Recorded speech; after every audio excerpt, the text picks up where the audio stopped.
Hello friends, कैसे हैं आप सभी लोग। आप सभी का स्वागत है आपके अपने YouTube channel student target point में। मैं अनिश राजपूत। आज हम बात करेंगे इस वीडियो में प्रॉब्लम ऑफ एज यानी आयु संबंधित प्रश्न रहेंगे। कई वीडियोस मैंने बनाया है तो अपलोड भी किए हैं, आप सभी लोग को मिला भी होगा। उसी प्रकार से कुछ प्रश्न यहाँ पे क्वेश्चन नंबर 1 होगा, ठीक है। तो आज उसी पे हम लोग चर्चा करेंगे और आज उसी को हम बताएंगे, ठीक है। जैसे कि आप सभी लोग जो भी कॉम्पिटिटिव एग्जाम दे रहे हैं उसमें एक प्रश्न ऐसा मतलब आता है एज से, ठीक है। चलिए प्रश्न को शुरू करते हैं। जैसे सुरेश की आयु उसके पिता की आयु से आधे है। 20 वर्ष बाद उसके पिता की आयु उसकी आयु से 1.5 गुनी होगी। उसके पिता की वर्तमान आयु क्या है, उम्र क्या है, ठीक है। तो सबसे पहले आप सभी लोग को बता दें कि देखिए इसको लगाने का बहुत शॉर्ट तरीका क्या है। देखिए सुरेश की आयु उसके पिता की यानी अपने पिता की आयु की क्या है, आधी है। तो यह जानते हैं कि पिता की उम्र क्या रही होगी। पिता की उम्र चाहे आयु लिखेंगे तो आपका 2x हो जाएगा। समझ रहे बात को, 2x हो जाएगा। या फिर चाहे हम यदि का लें, यदि x मानेंगे तो x का आधा हम उनकी आयु हो जाएगी, ठीक है। आपको जैसे यह इसलिए 2x मैं माना हो क्योंकि लगाने में और आसानी होगा, ठीक है। नहीं तो आप इसको यदि x मानते तो सुरेश की आयु हम क्या मान लेते, x बटा के 2। बात समझ में आ रहा है। यानी इसका हम आधा यदि करेंगे तो सुरेश की जो आयु है वो आपका x हो जाएगी, ठीक है। जैसे लिखेंगे यहाँ पे सुरेश की आयु, तो अपने पिता की आधी है ना, तो ये पिता की उम्र हो गई।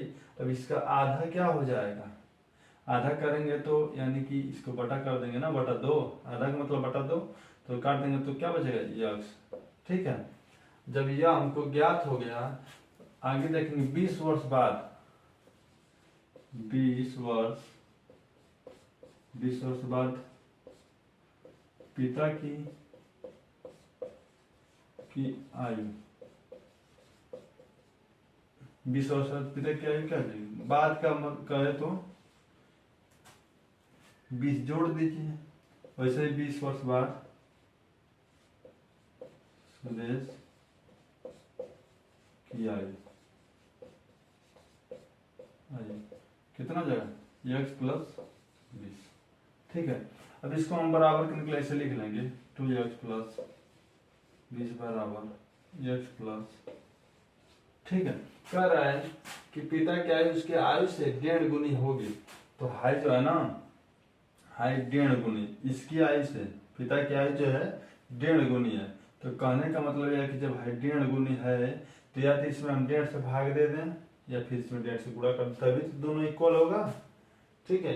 ये चीज हमेशा ध्यान दिया जाता है कि जब भी मतलब इसके जब हम समीकरण इक्वेशन जब बनाते हैं तो उस इक्वेशन में जो प्रश्न के अकॉर्डिंग रहता है, इसलिए यहाँ पे लिखते हैं प्रश्नानुसार, ठीक है। जो चीज कहता है जैसे यहाँ 1.5 गुनी है, कौन, इसकी उम्र का ही हाई, जो पिता की आयु जो है 1.5 गुनी है, तो हम 1.5 से जब इसमें भाग दे देंगे तो हाई चीज इसके बराबर हो जाएगा। और जब बराबर कर लेंगे समीकरण तभी सही आपका आंसर होगा, ठीक ना। जैसे देखिए अब यहाँ पे हम इसमें गुणा कर दें 3/2 से, तो अब 3/2 कहाँ से आया है, 3/2 का मतलब 1.5। बात समझ में आया। 3 का आधा कितना होता है, 1.5 होता है ना। देखिए अब यहाँ पे कर देंगे 2x प्लस 20 बराबर, एक चीज देखिए इसका इसमें गुणा हो जाएगा, ठीक है। तो इसको इधर और ये 3 का इसमें गुणा हो जाएगा, ठीक है। करेंगे 2 दूना 4x प्लस 2 दूना 4 बराबर 3x प्लस 3 दूना 6। अब देखिए ये इधर आएगा 4x माइनस 3x बराबर यहाँ 60 है और हाई इधर आएगा तो -40। देखिए यहाँ पे अब घटेगा तो x होगा ना, तो x का मान कितना आ गया, 60 में से 40 तो 20, x का मान कितना आ गया 20। ठीक है, यानी x का मान का मतलब कि सुरेश की आयु आ गई कितनी 20। अब देखिए जब इनके आयु 20 आ गई, पिता की आयु क्या हो जाएगी 2 गुणे x का मतलब मान जो है 20 तो 40। तो देखिए प्रश्न सही से एकदम उसी का स्पष्ट हो रहा है कि नहीं हो रहा। जैसे पिता की आयु से आधी है सुरेश की आयु, देखिए पिता की उम्र यदि 40 है तो सुरेश की आयु क्या हो गई 20 हो गई ना। ठीक है, उसका आधा हो गया ना। ठीक है, चल नेक्स्ट प्रश्न देखते हैं। मीना तथा सुहाना की आयु का अनुपात 7:3 है। 6 वर्ष बाद इनकी आयु का अनुपात 5:3 होगा। इनकी आयु में कितना अंतर है। ठीक है, यानी जो समीना और सुहाना की आयु है उसमें कितने का अंतर है। ठीक है, आप सब लोग यदि मेरे चैनल पर नए हैं तो प्लीज चैनल को सब्सक्राइब कर लें। ठीक है, जैसे भी मैं और बेल आइकन दबाना ना भूलिएगा, क्योंकि जैसे भी मैं कोई भी वीडियो अपलोड करूं तो आप सभी लोग का उसको मतलब उसका नोटिफिकेशन आप सभी लोग को मिल सके। ठीक है, चलिए जैसे देखिए अब लिखेंगे इसमें समीना तथा सुहाना की आयु का अनुपात ना, तो लिखेंगे समीना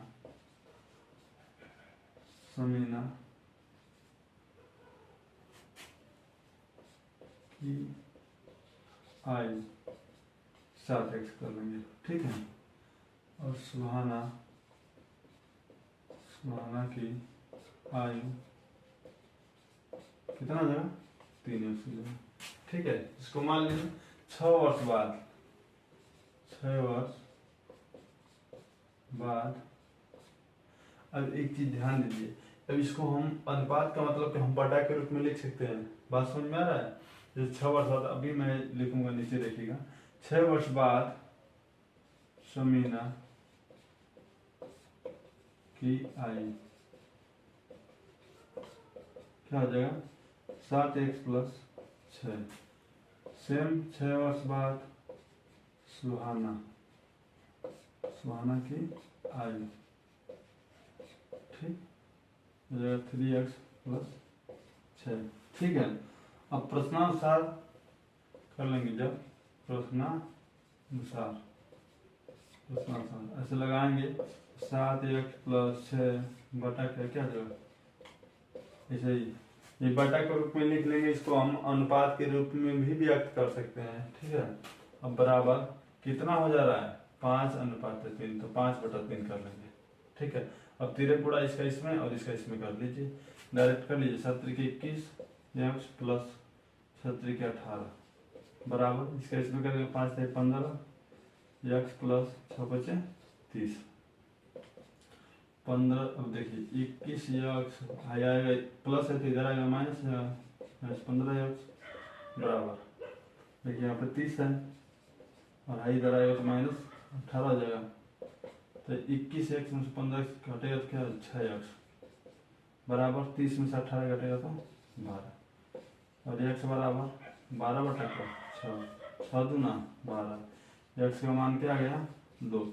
यानी जब x का मान 2 आ गया तो समीना की आयु जो है कितनी हो जाएगी 7 × 2 7 दूना 14 और इसकी जो हो जाएगी 3 × 2 3 दूना 6। अब देखिए क्या है इनकी आयु का अंतर, इन दोनों का अंतर हमें निकालेंगे। अंतर आ जाएगा 8 से 14 8। यही आपका आंसर होगा। ठीक है, चलिए नेक्स्ट प्रश्न देखते हैं। तीसरा प्रश्न दिया है रमेश की आयु अपने पुत्र राहुल की आयु से 4 गुना है। 5 वर्ष पूर्व रमेश की आयु राहुल की आयु से 9 गुना थी। रमेश की वर्तमान आयु क्या है। तो दोस्तों जैसे मतलब जो प्रश्न जैसे दिया है सेम वैसे ही हमको काम करना है। मैं बार बार कहता हूँ आप सब लोग जो चीज जैसे मतलब दिया रहे एकदम सेम जैसे प्रश्न कर रहा वैसे ही चलिए। ठीक है, उसके बाद जो समीकरण बनेगा जो इक्वेशन बनेगा उसे हम सॉल्व कर लेंगे। ठीक है ना। चलिए देखिए जैसे रमेश की आयु अपने पुत्र राहुल की आयु से 4 गुना है तो यानी कि रमेश की आयु जो है, मान लीजिए पुत्र की जो जो पुत्र राहुल है उसकी आयु कितनी होगी, यक्स होगी, सपोज दैट यक्स होगी। तो जब पिता की आयु का 4 गुना है तो 4x हो जाएगा कि नहीं हो जाएगा, 4 का उसमें गुणा का मतलब कि 4 का उसमें गुणा कर देंगे। ठीक है, अब कह रहा है 5 वर्ष पूर्व, यानी 5 वर्ष पहले रमेश की आयु राहुल की आयु से 9 गुना थी। तो 5 वर्ष पहले कर लेंगे तो वही आपका जो, देखिए जैसे अब लिखेंगे, चलिए यहाँ पे लिखेंगे राहुल की आयु, राहुल की वर्तमान आयु, राहुल की वर्तमान आयु यक्स है और रमेश की वर्तमान आयु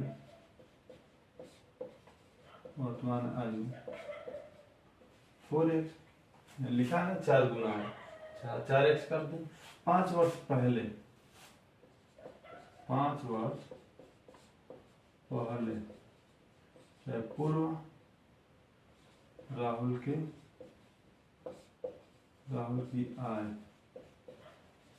आयु कितनी हो जाएगी, x माइनस 5 है ना, 5 हो जाएगा, x माइनस 5। ठीक है, अब सेम वैसे ही पहले रमेश की आयु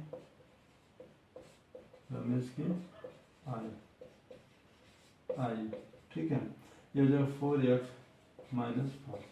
ठीक है, अब कह रहा है रमेश की आयु राहुल की आयु क्या है, 9 गुना थी, यानी कि है 9 गुना है, इसका जो है 9 गुना है। इक्वेशन जो बनाएंगे देखेंगे प्रश्नानुसार। ठीक है, जब हम लोग कक्षा 6-7 में पढ़ते थे तो ऐसे ही सवाल लगाने में बहुत मजा आता था। ठीक है, एक सर थे हम लोग पढ़ाते थे, आर्यन वर्मा। ठीक है, उनके घंटे में तो थोड़ी सी बोरिंग हम लोग को नहीं होती थी, एकदम मजा आ जाता था, पढ़ते भी थे। और सर बहुत बहुत अच्छे सर थे जिन्होंने मतलब मैथ में, ऐसा नहीं होता है कि मैथ एक ऐसा सब्जेक्ट है ना कि टीचर्स यदि थोड़ा सा बच्चों से बहुत ज़्यादा लगाव रख के पढ़ाता है या फिर थोड़ा सा मतलब उन्हें समझाने में एक अलग नया तरीका अपनाता है तो बच्चे सब खुश रहते हैं। कोई टीचर से, जैसे पटना वाले खान सर है ना, और देखिए उनके समझाने की शैली हम लोगों को पसंद आती है, हम लोग को बहुत अच्छा लगता है, हम देखते हैं उनका वीडियो। ठीक है, तो अच्छा लगता है। कुछ सर का कुछ टीचर्स ऐसे होते हैं जो मतलब बालक पढ़ लेता है और उसे पता भी नहीं चलता है कि हाँ हमने मतलब जैसे कोई बहुत ज़्यादा किसी चीज़ पे वो कर दिया, टाइम वेस्ट कर दिया है ना।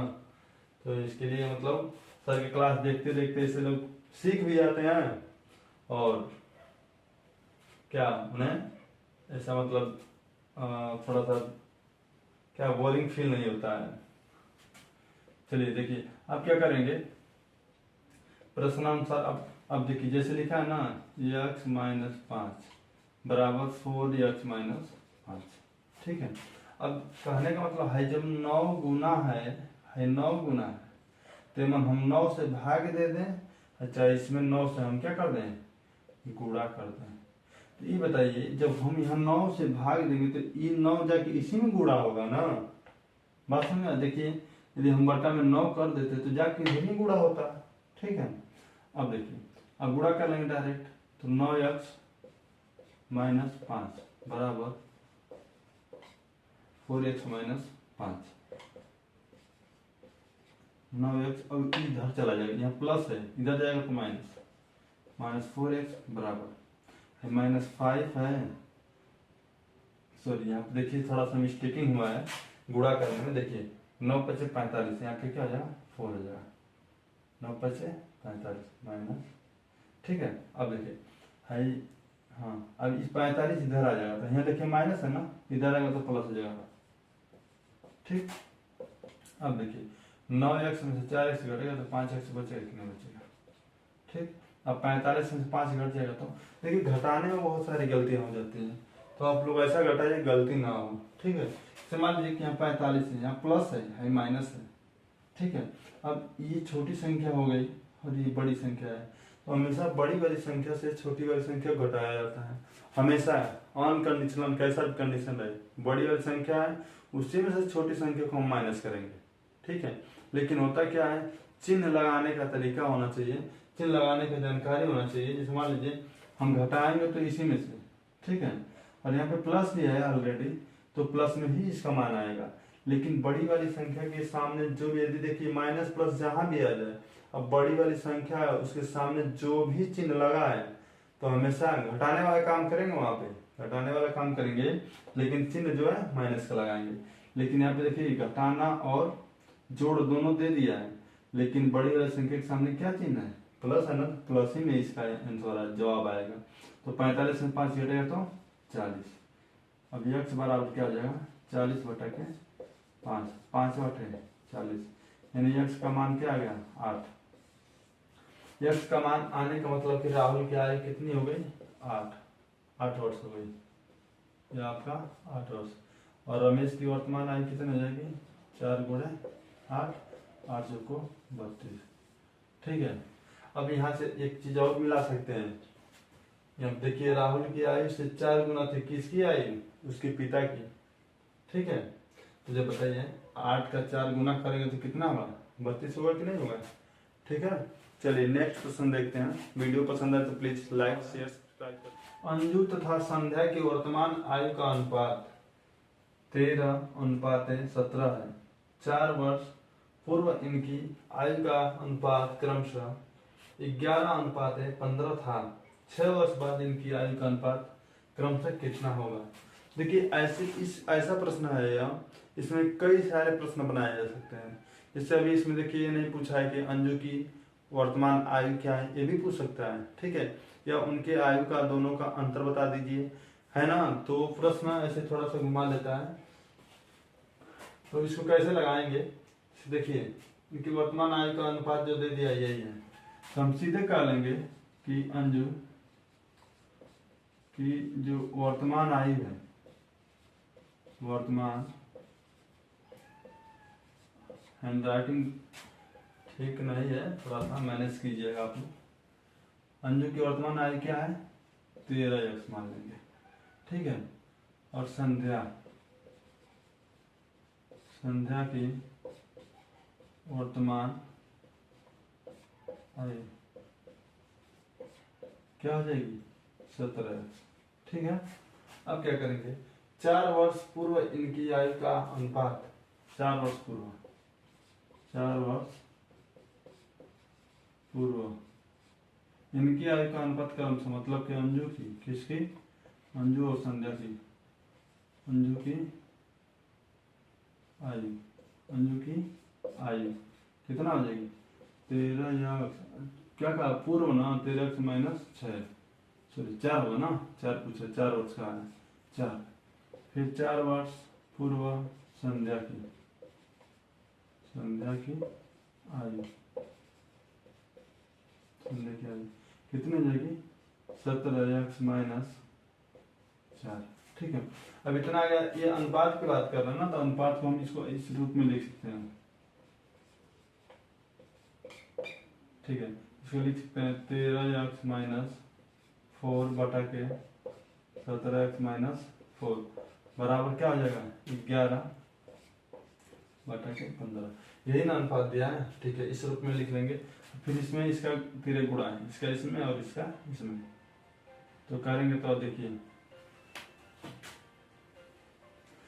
इसमें देखिए 13 का करेंगे 15 में गुणा डायरेक्ट कर लीजिए, 15 3 45, ऐसे लिख लीजिए, एक लाइन बढ़ा लीजिए, समझने में आसानी होगा।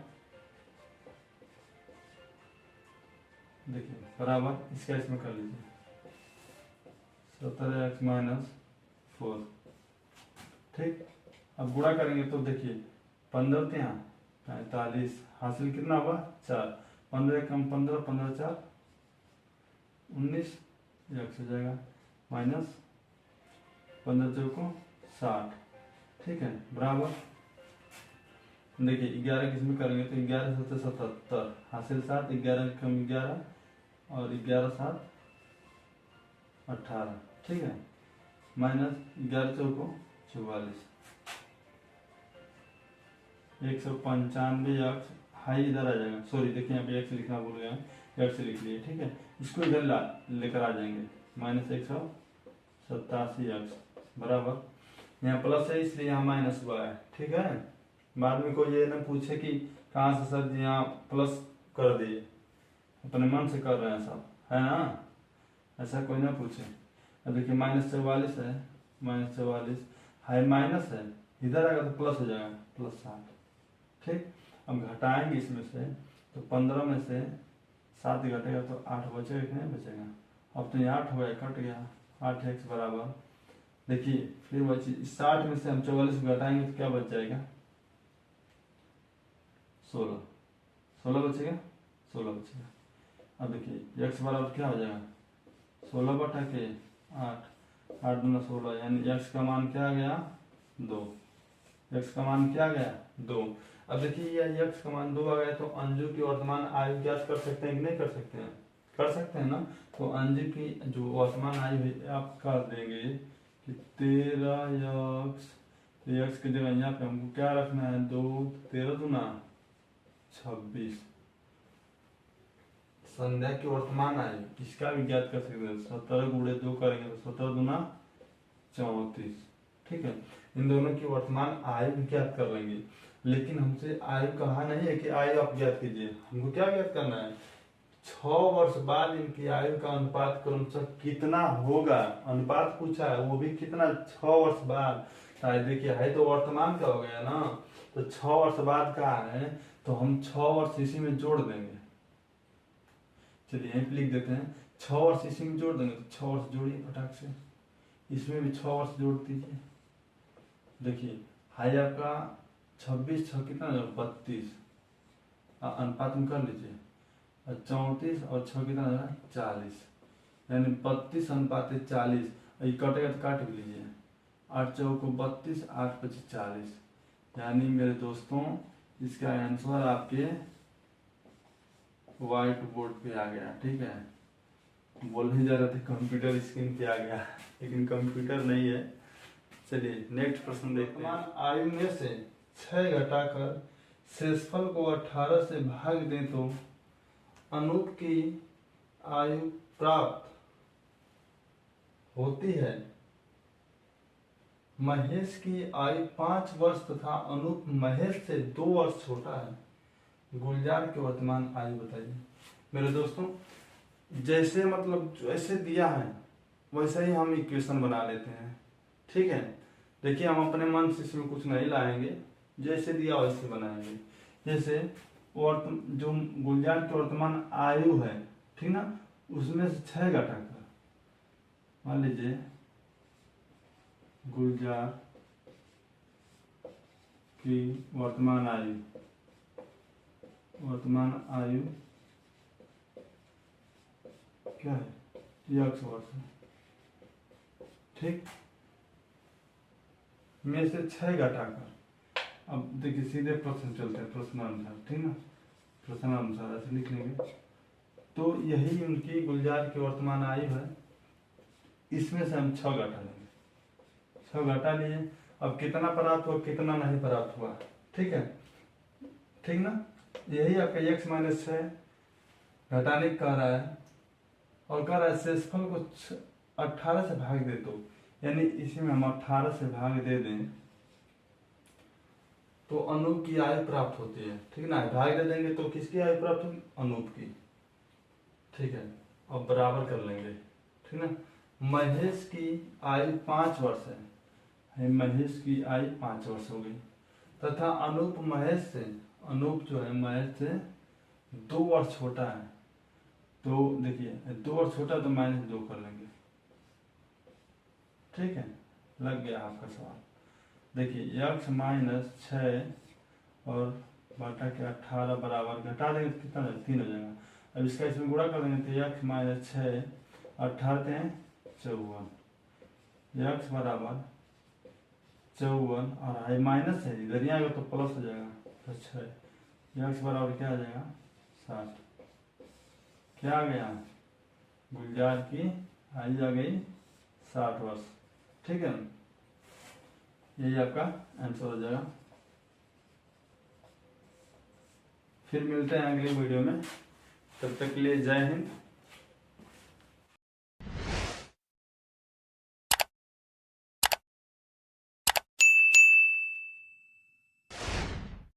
हेलो फ्रेंड्स, स्वागत है आप सभी का आप अपने YouTube channel student target point में। मैं अनिश राजभर। आज हम बात करेंगे इस वीडियो में प्रीवियस एग्जाम जो भी एसएससी जीडी का हुआ है उनसे संबंधित जो भी प्रश्न आए हैं, जिस टाइप का प्रश्न आया है इस वीडियो में, उन सब प्रश्नों को हम सभी लोग हल करेंगे। मेरा टारगेट रहेगा कम से कम 10+ क्वेश्चन, ठीक है, इस वीडियो में बताएंगे। चलिए, पहला जैसे प्रश्न दिया है, एक त्रिभुज का क्षेत्रफल 48 सेंटीमीटर स्क्वायर है। यदि उसकी ऊंचाई 8 सेंटीमीटर हो तो त्रिभुज के आधार की माप बताइए। ठीक है, यानी त्रिभुज के आधार की माप हमको ज्ञात करना है। तो चलिए शुरू करते हैं। जैसे आपका त्रिभुज है, इस त्रिभुज का जो क्षेत्रफल है, त्रिभुज का क्षेत्रफल आपका 48 सेंटीमीटर स्क्वायर, ठीक है। उसकी ऊंचाई दे दिया है, ऊंचाई दे दिया कितना, 8 सेंटीमीटर, ठीक है। और आधार हमको याद करना है, आधार फाइंड करना है। तो देखिए, इसका फार्मूला होता है जो त्रिभुज का क्षेत्रफल का, एक मैं वीडियो बनाया हूँ, डिस्क्रिप्शन लिंक में मिल जाएगा वो। जैसे उसमें सिर्फ और सिर्फ फार्मूला के बारे में बताया हूँ, ठीक है। त्रिभुज का है, फिर चतुर्भुज का है और वृत्त का है, ये सब, ठीक है। तो उस वीडियो में आप सभी लोग को पूरा फार्मूला मिल जाएगा। जैसे देखिए, त्रिभुज का क्षेत्रफल बराबर होता है 1/2 इंटू आधार गुणे ऊंचाई, ठीक है। अब सिर्फ यहीं पे आप समान रख दीजिए। त्रिभुज का क्षेत्रफल क्या दिया है, 48 सेंटीमीटर स्क्वायर, ऐसे लिख सकते हैं, ठीक है। बराबर 1/2 इंटू आधार आपका पूछ ही रहा है, आधार को मान लेंगे, ए मान लेंगे, ठीक है, गुणे ऊंचाई आपका दिया है 8 सेंटीमीटर, ठीक है। यहाँ चाहे तो सेंटीमीटर काट सकते हैं, 48 को काट सकते हैं, ठीक है। काटेंगे नहीं, इसको सॉल्व करके बताते हैं। ऐसे काट देंगे तो कितने लोग समझ नहीं पाएंगे कैसे काट दिए सर, ठीक है। देखिए, अब क्या करेंगे, इसका इसमें करेंगे। यदि ये इधर इंटू में, गुणा में है, इधर देखिए ये नीचे है ना, यदि इधर जाएगा तो इसका इसमें गुणा हो जाएगा। बात समझ में आया? चाहे इसको देखिए, इधर लेकर चले जाते हैं, यह ऊपर चला जाएगा, cm दर्शा दें, सेंटीमीटर स्क्वायर इंटू 2 चला जाएगा। अब देखिए ये गुणा में है, इधर आएगा तो भाग हो जाएगा, 8 सेंटीमीटर बराबर ये बच रहा है, इसको लिख लेंगे, ये आपका आधार है ना। अब देखिए 1 सेंटीमीटर से 1 सेंटीमीटर कट जाएगा, ये वो बचेगा ना, ठीक है। इसको काटेंगे, 8 × 6 = 48, अच्छा 2 × 12, ये बराबर आ गया 12 सेंटीमीटर। बस समझ में आया, 12 सेंटीमीटर। आप सभी को बता दें, देखिए ये आपका आंसर हुआ इसका, ठीक है। यानी आधार की माप जो है 12 सेंटीमीटर स्क्वायर आ गई, सॉरी स्क्वायर नहीं, क्षेत्रफल स्क्वायर में आएगा ना, ऐसे स्क्वायर नहीं, आपका 12 सेंटीमीटर इसका आधार की माप है, ठीक है। अब देखिए, अब हमें चेक करना है कि क्या यह सही है या गलत है, ठीक है। तो क्षेत्रफल जैसे आपने देखा है, यहाँ पे फार्मूला लिखा है 1/2 इंटू आधार इंटू ऊंचाई। देखिए जैसे 1/2 इंटू आधार को ए दर्शा लेंगे और ऊंचाई को हाइट कर लेंगे, ऐसे दर्शा सकते हैं। अब देखिए 1/2 इंटू ए जो आपका आया है मान 12 सेंटीमीटर, तो 12 सेंटीमीटर गुणे ये आपका पहले से दिया है कितना ऊंचाई 8 सेंटीमीटर। ठीक है, इसको सॉल्व करेंगे। देखिए काटेंगे, 2 × 2 2 × 6 12। ठीक है, 8 से 48 सेंटीमीटर सेंटीमीटर होगा तो सेंटीमीटर स्क्वायर। अब क्षेत्रफल आएगा कि नहीं इतना। ठीक है, चलिए नेक्स्ट क्वेश्चन देखते हैं। मेरी वीडियो पसंद आए तो आप सभी लोग लाइक करें। ठीक है, एक आयत की भुजाओं की माप 4 मीटर एवं 25 सेंटीमीटर है, तो आयत का क्षेत्रफल ज्ञात कीजिए। देखिए जैसे ये आपका आयत है। आयत किसे कहते हैं तो पहले जान ले कि आयत में 4 भुजा होती है। सही है, एक या इसे नाम दे देंगे हम ए बी सी डी। तो ए बी एक भुजा, बी डी एक भुजा, सी डी एक भुजा और ए सी एक भुजा, है ना। जैसे देखिए इसका परिभाषा दे सकते हैं कि जिस कोई भी आकृति है यदि ऐसे जिसकी आमने सामने की भुजा बराबर है, जैसे जितना बी डी का मान कहा जाए, बी डी का मान 5 है तो ए सी का भी मान 5 ही होगा। ए बी का मान यदि 10 है तो सी डी का मान क्या होगा 10 ही होगा। बात समझ में आया। ऐसा यानी आमने सामने की भुजा इक्वल होती है। ठीक है, चलिए अब देखिए प्रश्न को। जैसे मान लीजिए इनकी भुजाओं की माप 4 मीटर एवं 25, कार्य के 4 मीटर कर लें और हाई कर लें 25 सेंटीमीटर। बड़ा एक चीज ध्यान दीजिएगा, यहाँ मीटर है यहाँ सेंटीमीटर है। इन दोनों को या तो फिर इसको आप सेंटीमीटर में बदल लीजिए या फिर इसको मीटर में बदल लीजिए। बात समझ में आया। अच्छा है तो यहाँ सेंटीमीटर कर दें आसान करने के लिए। देखिए इस प्रश्न में मतलब दोनों तरफ से चाहे तो या तो इसको सेंटीमीटर कर लेंगे, सेंटीमीटर जब करेंगे तो देखिए दोनों सेंटीमीटर हो जाएगा। या फिर मीटर यदि आ गया है तो क्या हम उसे सेंटीमीटर में नहीं कर सकते, कर सकते हैं। बात समझ में आया। जैसे कहने का मतलब यदि ये 4 मीटर है तो हम कहेंगे 400 सेंटीमीटर हो जाएगा, क्योंकि 1 मीटर बराबर 100 सेंटीमीटर होता है। ठीक है, तो आयत का जो क्षेत्रफल होता है, आयत का क्षेत्रफल, तो आयत का क्षेत्रफल क्या होता है लंबाई गुणे चौड़ाई। देखिए यही चीज हमको ज्ञात करना। तो लंबाई आपकी कितनी है, एक चीज और जान लीजिए, कैसा भी मतलब कोई भी फिगर है तो जरूरी नहीं है कि यही लंबाई हो। लंबाई वही होता है यानी चौड़ाई से अधिक, समझ रहे हैं ना।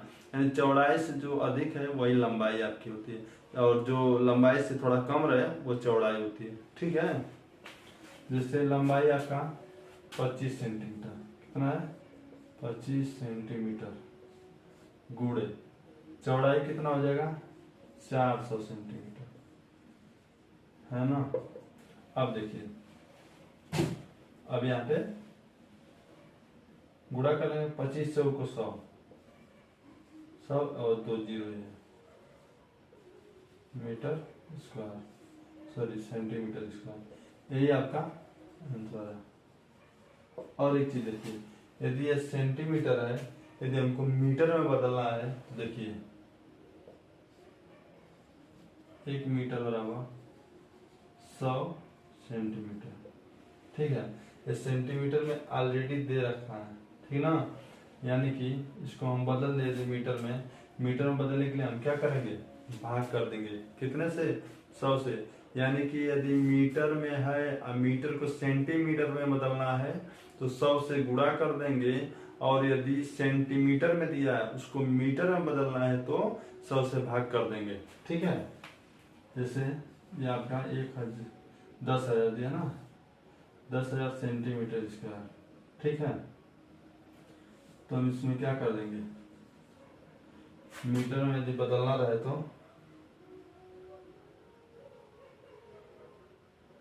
100 से भाग कर देंगे, ठीक है। देखिए 2 जीरो से 2 जीरो कट जाएगा, यानी कि यहाँ पे आपका आ जाएगा 100 मीटर। 100 मीटर आपका आ जाएगा, 100 मीटर स्क्वायर। बात समझ में आ रहा है? X square minus Y square plus Z square को X square plus Y square minus Z square से गुणा करें। इससे इसको गुणा करना है, चाहे इसको इससे, चाहे तो गुणा 4 का 2 में करिए और चाहे तो गुणा 2 का 4 में करिए। आंसर तो आना ही आना है, ठीक है। आने का मतलब वही आंसर आएगा, चाहे तो 2 में 4 से करिए, चाहे 4 से 2 में करिए, ठीक है। तो चलिए देखते हैं इसको। ये तो बहुत बढ़िया से आप लोग को समझाए हैं, नहीं समझ में आया तो हमारी क्या गलती बताइए। काफी पेन उठा लेंगे तो ठीक, नहीं उठाएंगे तो भाई जानते ही हैं। चलिए अब इसका इसमें गुणा करेंगे, कैसे करेंगे ना, ये देखिए कुछ लोग आते हैं तो इसका इन सब में करेंगे, फिर इसका इन सब में, या फिर इसका इन सब में, फिर इसका इन सब में, ठीक है। जैसे आपको उचित लगे वैसे कर लीजिए, लेकिन मेरा मेथड तो एक अलग प्रकार का है, ठीक है। लेकिन समझ में आ जाएगा, उम्मीद है। देखिए अब ये जो पोर्शन दिया है इसका हम गुणा इन सब में कर लेंगे पहले, ठीक है। एक्स का गुणा इसमें करेंगे तो एक्स पे 4 घात माइनस है, यहाँ पे प्लस है तो प्लस माइनस माइनस, एक्स का इसमें करेंगे तो एक्स स्क्वायर और वाई स्क्वायर, ठीक है, हो गया। प्लस है प्लस है, प्लस प्लस प्लस होता है। एक्स का इसमें करेंगे तो एक्स स्क्वायर जेड स्क्वायर, ठीक। यानी कि इसका गुणा इन सब में हो गया। अब हमको करना है वाई का, ठीक है। वाई का यहाँ प्लस है और यहाँ पे भी प्लस है, प्लस हो जाएगा तो एक्स स्क्वायर और वाई स्क्वायर हो जाएगा। अब वाई के इसमें करिए, यहाँ प्लस है यहाँ माइनस है, प्लस माइनस माइनस, वाई का करेंगे तो वाई पर 4 घात होगा ना। अब देखिए एक मेरी थोड़ी सी बुरी आदत ये है ना कि कहीं कहीं मैं 4 ऐसे बना देता हूँ, कहीं कहीं 4 ऐसे बना देता हूँ, क्योंकि कंफ्यूजिंग में जल्दी जल्दी में बना देता हूँ, ठीक है। उसके लिए माफ कीजिएगा। देखिए अब यहाँ देखिए प्लस है और यहाँ भी प्लस है, plus plus plus, Y square और जेड स्क्वायर, ठीक। यानी कि इसका भी गुणा हो गया। अब करेंगे इसका गुणा सब में, तो माइनस है यहाँ प्लस है, प्लस माइनस माइनस, ठीक। करेंगे तो एक्स स्क्वायर और जेड स्क्वायर, यहाँ पे माइनस है यहाँ भी माइनस है तो माइनस माइनस प्लस। अब करेंगे तो वाई स्क्वायर और जेड स्क्वायर, ठीक है। यहाँ पे प्लस है यहाँ माइनस है, plus minus minus, Z square Z पे 4 का। इतना समझ में आया। अब क्या करेंगे, इसको सॉल्व कर देंगे। जैसे ऐड होता है, ऐड आपको बताया ही है, सेम वैसे सॉल्व कर देंगे जैसे जैसे दिया है। जैसे देखिए एक्स पे 4 घात कहीं दिखाई दे रहा है, नहीं दिखाई दे रहा ना, एक्स पे 4 घात, आराम से एक्स को 4 घात यहाँ लिख लीजिए, कोई दिक्कत नहीं है, ठीक है। अब देखिए एक्स स्क्वायर कहीं दिखाई दे रहा है, एक्स स्क्वायर और वाई स्क्वायर, एक्स स्क्वायर बस यहीं पे दिखाई दे रहा है, यहाँ माइनस है और यहाँ का है प्लस है, ये दोनों कट जाएगा, कटेगा कि नहीं कटेगा। अब देखिए यहाँ पे प्लस है एक्स स्क्वायर जेड स्क्वायर, यहाँ पे देखिए एक्स स्क्वायर जेड स्क्वायर है ना, यहाँ माइनस है और यहाँ का है प्लस है, दोनों कट जाएगा, ठीक। अब देखिए y पर 4 घात कहीं नहीं है, माइनस वाई पर 4 घात, देखिए बन गया ना, यहाँ पे 4 यहाँ पे 4, चलिए ठीक है, समझ में आना चाहिए। अब देखिए plus Y square Z square और यहाँ भी plus Y square Z square, ठीक। तो यहाँ प्लस है यहाँ भी प्लस है, तो प्लस प्लस क्या होगा, प्लस होगा ना। अब जोड़ देंगे इसको, तो 2y² और z², ठीक है। और माइनस अब यहाँ बचा माइनस z², z पर 4, यही आपका आंसर है, ठीक है।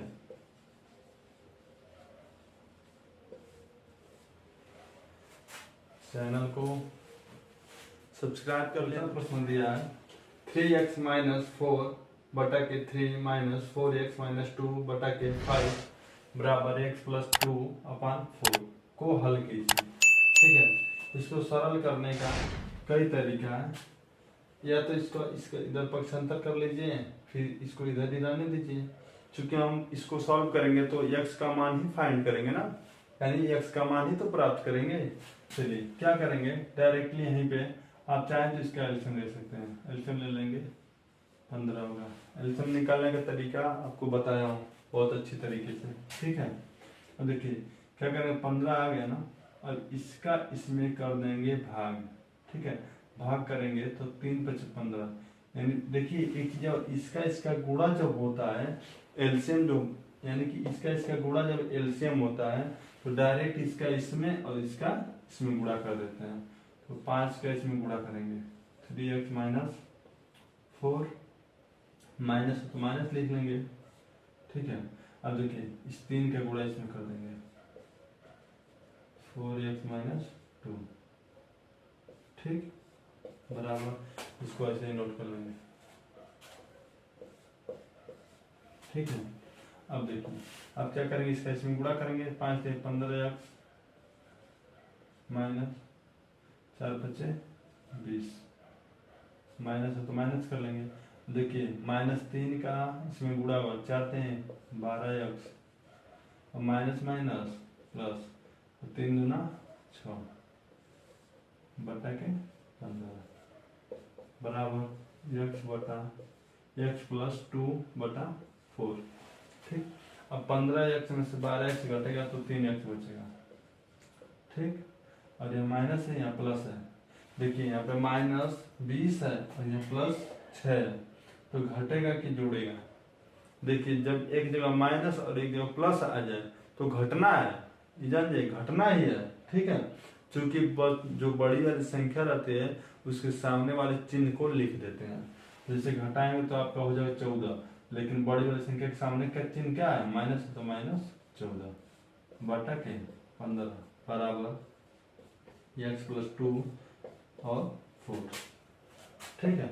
अब क्या करेंगे, अब इसका इसमें गुणा कर दीजिए, इसका इसमें गुणा कर दीजिए, 4 का करेंगे तो 4 × 12x माइनस 14 × 4 = 56, 14 × 4 कितना हुआ 56, ठीक है। 56 बराबर माइनस है तो माइनस लिख दिए, 15 किसमें करेंगे 15x और इसमें करेंगे 15 × 2 = 30, ठीक। अब इसको सॉल्व कर लेंगे, देखिए इसको इधर लेके चले, यानी x वाले पद को एक साइड और अचर पद जो है एक साइड, इसको इधर लाएंगे तो 12x - 15x बराबर, क्योंकि यहाँ प्लस था इधर जाएगा तो माइनस हो जाएगा, और 30 है और हाइट इधर आएगा तो क्या हो जाएगा प्लस हो जाएगा, प्लस हो जाएगा आपका 56, ठीक है। अब देखिए घटाएंगे तो -3x होगा कि नहीं होगा, और इसको ऐड कर देंगे तो 6 × 5 = 8, ठीक। और x बराबर क्या आ जाएगा 86 बटा के 3 है, माइनस जो है माइनस इधर ही आ जाएगा, ठीक है। यानी कि x का मान आ गया -86 बटा 3, x का मान क्या आ गया -86 बटा 3। इसको काटेंगे कट जाएगा, जब 3 से कट जाएगा इसका कैसे पता चलेगा, 3 से कट जाएगा। तो 3 का नियम क्या बताया, विभाज्यता के नियम में हमने पढ़ा है ना ये चीज की 3 से कटने वाली संख्या कौन सी होंगी, कैसे पहचान लेंगे, 2 से कटने वाली कैसे हैं, ठीक है। सबको पहचानने का तरीका मैं बता दिया हूँ, आपसे थोड़ा सा प्रयास करके उसको वीडियो को देख लीजिए और समझ लीजिए, ठीक है। एक भुजा की लंबाई 40 सेंटीमीटर है तो इसका क्षेत्रफल क्या होगा, वर्ग की चारों भुजाएं एक समान होती है, ठीक है। जैसे यदि यह ए है, ये भी है और ये भी है, ये भी है, ठीक है।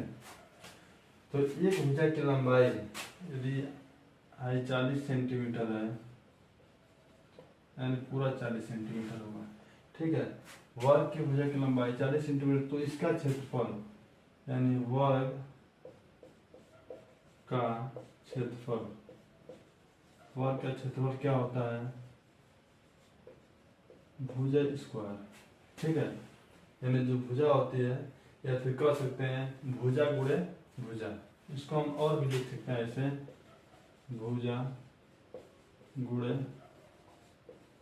भुजा, ठीक है। तो जैसे आपका 40 सेंटीमीटर दिया है, 40 सेंटीमीटर और गुणे कर लेंगे 40 सेंटीमीटर, कर देंगे 4 चौक को 16, 2 0 है, 1600 सेंटीमीटर स्क्वायर, यही आपका आंसर हो गया, ठीक है।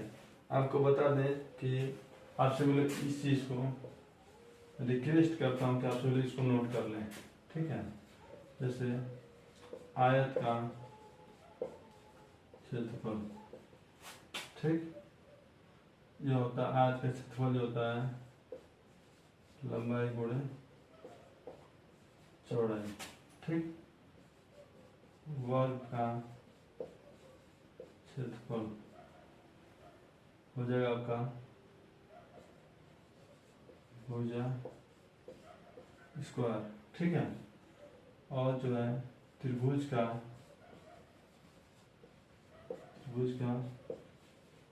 क्षेत्रफल, त्रिभुज का क्षेत्रफल 1/2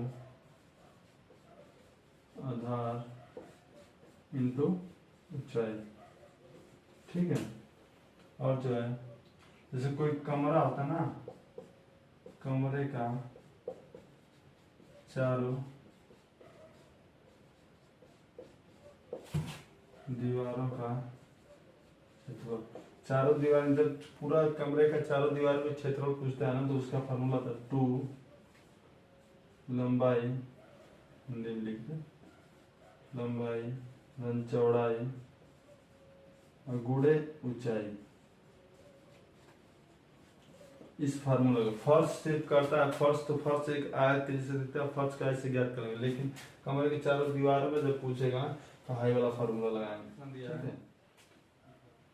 बड़ा कोष्टक 2x³ प्लस मझला कोष्टक 5x प्लस छोटा कोष्टक 6x² प्लस 8x² भागे 2x कोष्टक बंद, ठीक है। ऐसा प्रश्न दिया है, तो इसके लिए हम सभी लगाएंगे बोर्डमास का नियम। बोर्डमास का जो फार्मूला होता है, बोर्डमास के नियम कैसे चलते हैं, बी का मतलब होता है ब्रैकेट, ठीक है। ओ का मतलब होता है ऑफ, मतलब का पहले ब्रैकेट को, ठीक ना। डी का मतलब होता है डिवाइड, और एम का मतलब होता है मल्टीप्लाई, और ए का मतलब होता है ऐड, और यस का मतलब होता है सबट्रैक्ट, ठीक है। यानी इसी नियम से हम इसको सॉल्व कर पाएंगे, ठीक है। जैसे देखिए 2x³ प्लस, इसको हम यहाँ पे लिखते हैं, ठीक है। एक लाइन चेंज कर लेते हैं, प्रश्न को नीचे उतार लेते हैं, 2x³ plus 5x plus 6x² plus 2x, इसी को सॉल्व करना है, ठीक है। अब देखिए कि इसमें रेखा कोष्टक नहीं दिया है, ठीक है, रेखा कोष्टक नहीं दिया है, और वो चीज नहीं दिया है, बस बाकी सब तो ठीक है। चलिए शुरू करते हैं इसको। देखिए इसको ऐसे लिख लेंगे प्लस, हाँ, नियम का मतलब यह है कि सबसे पहले ब्रैकेट को, ब्रैकेट में सबसे पहले यदि रेखा कोष्टक तो रेखा कोष्टक को, फिर छोटा कोष्टक, फिर मझला कोष्टक, फिर बड़ा कोष्टक को तोड़ते हैं, ठीक है। तो 5x प्लस, अभी छोटा कोष्टक आ गया, छोटा कोष्टक के अंदर जो भी चीज़ है सॉल्व कर ले इसको। तो 2x से हम यदि 8x² हम भाग देंगे तो आप देख रहे हैं 2 चौको 8, 4 बार में कट जाएगा और x कट गया यानी 4x आ जाएगा, या 6x² प्लस 4x लिख सकते हैं कि नहीं लिख सकते हैं? ठीक है, अब क्या करेंगे 2x³ plus 5x plus bracket को हटा देंगे, प्लस जब अंदर जाएगा तो सारा चिन्ह वैसे ही का वैसे ही रह जाएगा। ठीक है, यदि यहीं पे माइनस होता तो चिन्ह बदल जाता है। 6x² plus 4x। ठीक, अब देखिए 2x³ प्लस 5x, देखिए यहाँ पे जोड़ देंगे आप 4x और ये 9x हो जाएगा प्लस 6x²। ठीक, अब क्या करेंगे 2x³ मझला कोष्टक हटा देंगे, प्लस है तो प्लस ही रह जाएगा 9x प्लस 6x²। ठीक है, यही आपका आंसर हो जाएगा क्योंकि इसमें और कुछ सॉल्व करने के लिए नहीं दे रहा है।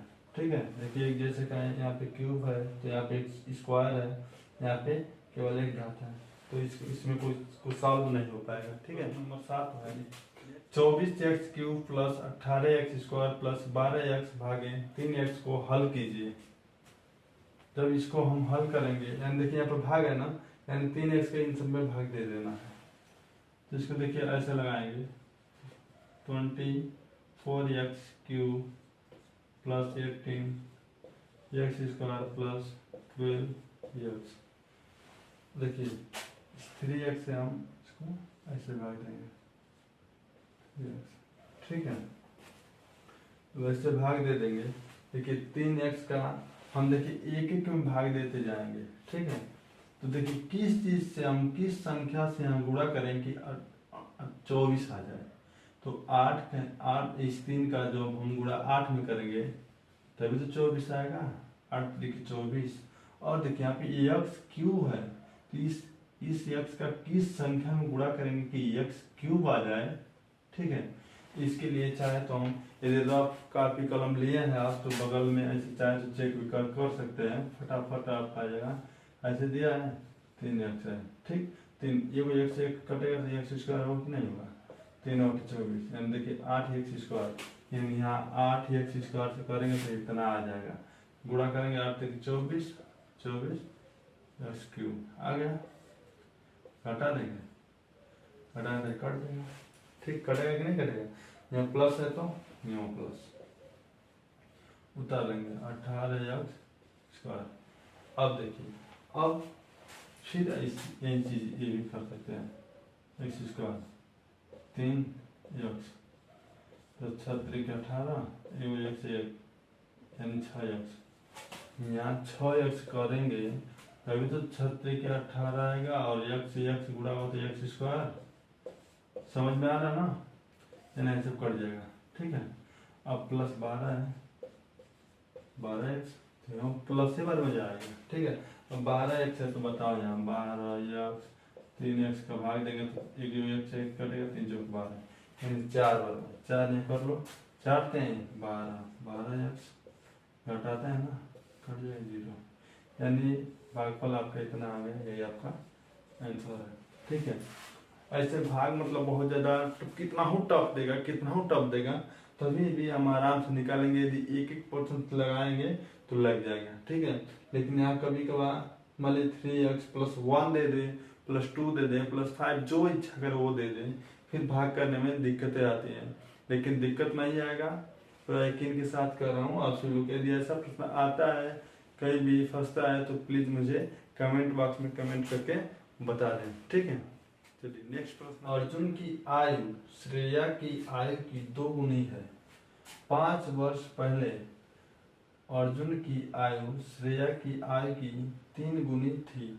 दोनों की वर्तमान आयु बताइए। अर्जुन की आयु श्रेया की आयु की 2 गुनी थी, यानी किसकी आयु 2 गुनी थी? अर्जुन की। ठीक है, तो कहेंगे देखिए हल करेंगे यहाँ पे। देखिए श्रेया कि वर्तमान आयु x वर्ष। ठीक है, कि मेरे पास ये स्केच है, चूंकि स्केच से भाई कई लोग कहे कि स्पष्ट क्लियर नहीं दिखाई दे रहा है, इसलिए मैं इसी से बनाता हूँ। ठीक है, देखिए श्रेया की वर्तमान आयु x वर्ष है, फिर लिखेंगे अर्जुन की वर्तमान आयु कितना जगह 2x वर्ष हो जाएगा। अर्जुन की आयु श्रेया की आयु की 2 गुनी है। ठीक है, हो गया 2x वर्ष। अब देखिए कह रहा है 5 वर्ष पहले अर्जुन की आयु श्रेया की आयु की 3 गुनी थी। ठीक ना, लिखेंगे 5 वर्ष पहले, 5 वर्ष पहले श्रेया की आयु x माइनस 5 वर्ष हो जाएगा, x माइनस 5 वर्ष। 5 वर्ष पहले अर्जुन की आयु हो जाएगा 2x माइनस 5 वर्ष। ठीक ना, कह रहा है कि 5 वर्ष पहले श्रेया अर्जुन की आयु की 3 गुनी थी, यानी हाइट 3 गुनी है। ठीक ना, जब इसे सॉल्व करेंगे देखिए x माइनस 5 बराबर 2x माइनस, जब इस समीकरण बनाएंगे तो देखिए लिखते हैं हम सभी प्रश्नानुसार, यानी जब प्रश्न के अनुसार सोचेंगे तो देखिए x माइनस 5 हो गया, इस श्रेया की 5 वर्ष पहले की आयु हो गई, और यह 5 वर्ष पहले की अर्जुन की आयु हो गई। कह रहा है कि ये 3 गुनी है, यही आयु जो है 3 गुनी है। तो देखिए यदि हम इन दोनों को बराबर करना चाहें तभी तो वर्तमान आयु पता चलेगी। तो जब हम इसको बराबर करेंगे तो या तो फिर इसमें हम 3 से क्या करें, भाग दे दें, या इसमें 3 से हम गुणा कर दें, 3 से हम गुणा कर लें। ठीक है, 3 से भाग देते तो भी उधर जाके गुणा होता, गुणा करेंगे 3x माइनस 5 से 15 बराबर 2x माइनस 5। देखिए यहाँ पर हो जाएगा, इधर आएगा तो 3x और प्लस है तो इधर आएगा माइनस 2x, और देखिए यहाँ माइनस है -5, हाइट इधर आएगा प्लस 15 हो जाएगा। देखिए घटाएंगे तो x होगा ना, और 15 में से 5 घटेगा तो 10, यानी x का मान कितना गया 10। यानी x का मान आने का मतलब श्रेया की जो वर्तमान आयु है 10 वर्ष है, और अर्जुन की वर्तमान आयु जो है वह 2 गुणे 10 यानी 20 वर्ष हो जाएगी। ठीक है, और इसका जो है 10 वर्ष हो जाएगा, यानी कि 10 20 वर्ष, ये दोनों आंसर है आपका। ठीक है, चलिए किसी संख्या के 60% में 40 जोड़ने पर संख्या का 80% प्राप्त होता है, तो वह संख्या क्या है? तो वह संख्या क्या है? तो संख्या क्या है? वह संख्या x है ना। वो संख्या क्या है? तो वह संख्या x है। ये संख्या में 60%, इस संख्या का 60% में 40 जब जोड़ रहे हैं तो उस संख्या का 80% प्राप्त होता है ये संख्या। ठीक ना। अब देखो, अब क्या करेंगे यार, कभी कभी तो लगता है कि एकदम क्या बताया जाए। लिख लो प्रश्नानुसार, प्रश्नानुसार लिखने में थोड़ा सा एनर्जी बढ़ जाती है। देखो अब क्या करेंगे, देखिए ये संख्या का 60% में जब 40 यानी है ही ना, जब 40 जोड़े जाते हैं तो यही संख्या का 80% हो जाता है, प्राप्त हो जाता है। जो संख्या है वो वही x होगी। ठीक है, तो x गुणे 60/100, और 100 बताएंगे नहीं, कहाँ से है, सब चीज नहीं बताएंगे, ठीक ना। और आप लोग समझ गए होंगे, हम जानते हैं 80/100, ठीक ना। ये 0 से 0 कट गया, ठीक है। और 2 3 6 और 2 बचे 10, 3x/5 प्लस 40 बराबर, काटेंगे 0 से 0, 2 चौका 8, 2 बचे 10, 4x/5, ठीक है। इसको सॉल्व कर लेंगे, इसको इधर लेके चले आए, 3x/5 माइनस है, इधर ही आना तो माइनस होगा कि नहीं होगा, ये प्लस है, 4x/5 है, इधर आएगा तो माइनस होगा, ठीक है। अब देखिए, अब एलसीएम लेंगे तो कितना आएगा, 5, भिन्न का जोड़ घटाना बता ही दिए हैं। देखिए इसके एलसीएम लेंगे तो 5, अब जब दोनों बराबर है तो ऊपर ऐसे डायरेक्ट करते हैं, 3x माइनस 4x बराबर -40, ठीक है। देखिए हम घटा देंगे तो -x होगा, क्या जगह -x/5 बराबर -40, ठीक ना।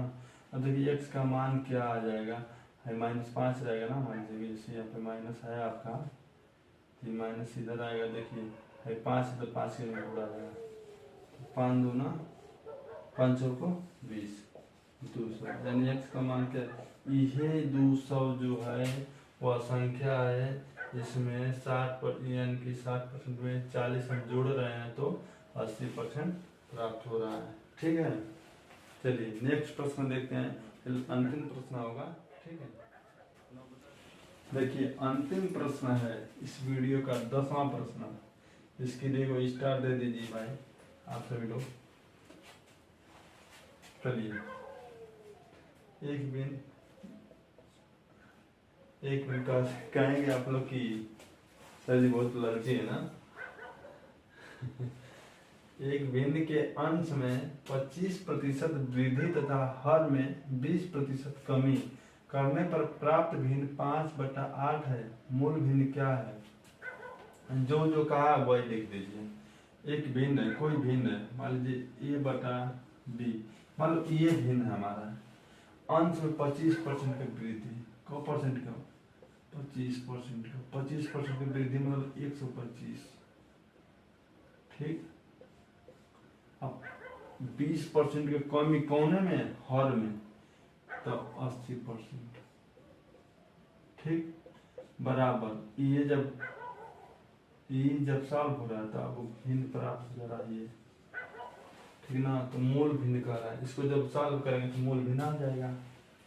यहीं पे कर लें तो परसेंटेज से परसेंटेज काट दो, ठीक है, और 5 से इसको कर दो, 5 एकम 5, बचा कितना 3, 5 होगा 30, 5 से इसको कर दो, 5 दूना 10, 5 बचा 25, यानी 25a बटा 16b बराबर 5/8, ठीक है।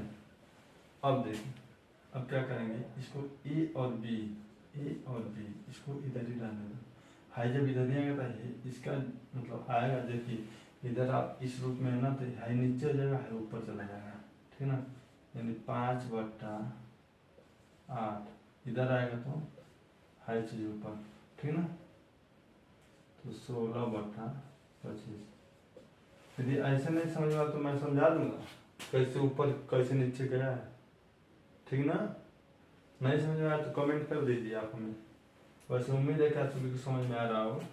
ये 5 बचे 25, 8 दूना 16, यानी 2/5, यही हमारी मूल भिन्न है, ठीक है।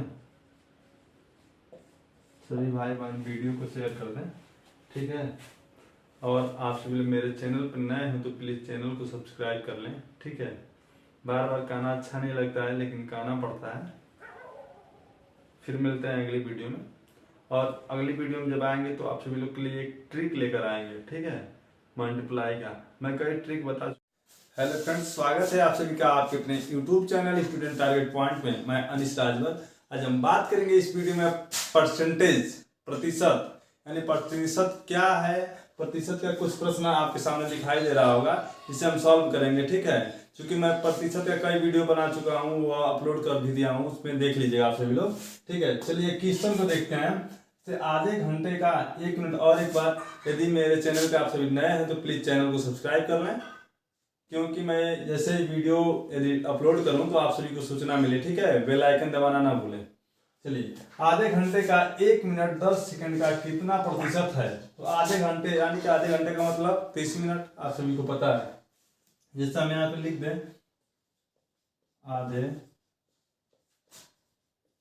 घंटे, मतलब कि कहें कि 30 मिनट, इसको यही कर सकते हैं ना, 30 मिनट, यानी 30 मिनट को ही तो आधा घंटा बोलते हैं। और 1 मिनट 10 सेकंड का कितना प्रतिशत है, यानी कि आधे घंटे का, यानी कि इसका, तो हम सीधे कहें कि 1 मिनट 10 सेकेंड। यदि हम इसको हम सेकेंड में बदल लें तो 1 मिनट बराबर कितना सेकेंड होता है। 1 मिनट बराबर कहें तो 60 सेकेंड, ठीक है। और 60 सेकेंड और इस 10 सेकेंड को यदि हम ऐड कर दे दोनों को, तो आपका देखिए 10 सेकेंड, इसको ऐड करें तो आपका हो जाएगा 70 सेकेंड, हो जाएगा ना। अब यह यानी कि आधे घंटे का 70 सेकेंड कितने प्रतिशत है ना।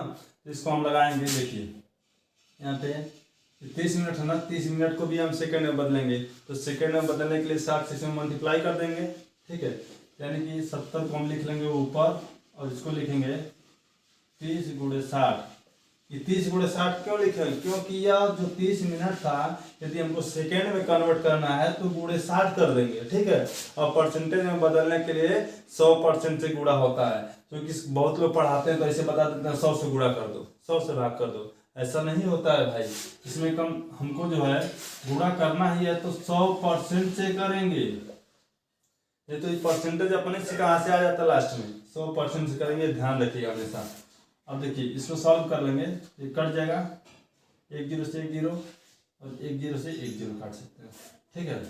अब इसका गुणा कर लेंगे तो 7 दहा पे 70 बटा के 6 के 18, ठीक है। प्रतिशत रहेगा ना, प्रतिशत लगाते जाएंगे, चाहे लास्ट में लगा देंगे, यहाँ पे लगा दें ना, हो जाएगा। देखिए 2 नवा 18, 35 दूना 70। देखिए आप क्या करेंगे, 35 बटा के 9, यही आपका आंसर है। लेकिन आप ऑप्शन में देख रहे हैं कहीं दिया है, इतना नहीं दिया है ना, तो अब क्या करेंगे, अब इसका इसमें भाग दे देंगे, भाग देंगे, यहाँ भाग करके आपको दिखा दें। पता नहीं भाग भी आ रही हो कि नहीं आप लोग को। देखिए 9 त्रिक 27, घटाएंगे तो 15 में से 7 घटेगा तो 8 है, कट जाएगा। अब भाग नहीं जाएगी तो ये दशमलव यहाँ लगाएंगे, ये 0 यहाँ बढ़ेगा। अब 9 8 72, फिर यहाँ पे बचेगा 8, फिर 0, एक दशमलव लगा ली तो 1 के 0 बढ़ाने के लिए आपको छूट रहता है, ये नहीं कि 3 4 बढ़ा दे लगातार, ठीक है, ऐसा नहीं करेंगे। देखिए फिर उतना आ जाएगा 9 8 72, यानी कि 8 8 आता रहेगा। तो इसलिए जो है ऑप्शन में देखिए मिल रहा है कि नहीं मिल रहा है, नहीं मिल रहा है। देखिए लग रहा है कि ये आपका आंसर है, क्योंकि यहाँ पे 8 8 आता जाएगा, इसलिए इसको 9 मान लिया है। तो ऑप्शन नंबर बी हमारा करेक्ट राइट आंसर। चलो देखिए 6.8 केजी, केजी का मतलब किलोग्राम का कितने प्रतिशत 17 ग्राम है, ठीक है। देखिए इसको मतलब जो भी इसमें सवाल बताएंगे इस वीडियो में सब ऐसा ही प्रश्न मिलेगा, कितने प्रतिशत है, इतने का कितने प्रतिशत है, ऐसा ही मिलेगा, ठीक है। चलिए देखिए अब क्या करेंगे, 6.8 केजी जो है यहाँ ग्राम दे दिया है, तो चाहे तो इसको केजी में बदल लें और चाहे तो इसको ग्राम में बदल लें। तो आप लोग हमेशा यही करेंगे ना कि थोड़ा सरल हो, कोई भी चीज रहे तो सरल करके जल्दी से लगा लें, यही ना हम लोग प्रयास करेंगे। जैसे देखिए 6.8 kg का कितने प्रतिशत 17 ग्राम है, तो ये 17 ग्राम, इसको देखिए 6.8 kg को हम बदल लेंगे ग्राम में, तो ग्राम में कैसे बदलेंगे, केजी है तो यानी कि 1 kg बराबर 1000 ग्राम होता है ना। तो 17 ऊपर लिख लेंगे और इसको नीचे लिखेंगे 6.8 गुणे 1000 बदलने के लिए, ठीक है। अब गुणे कर देंगे, प्रतिशत पूछा तो 100%, ठीक। इसको सॉल्व कर लेंगे तो 2 0 से 2 0 कट गया, 17 का ऊपर गुणा करना, 17 एकम 17, और इसका इसमें कर देंगे तो ठीक है।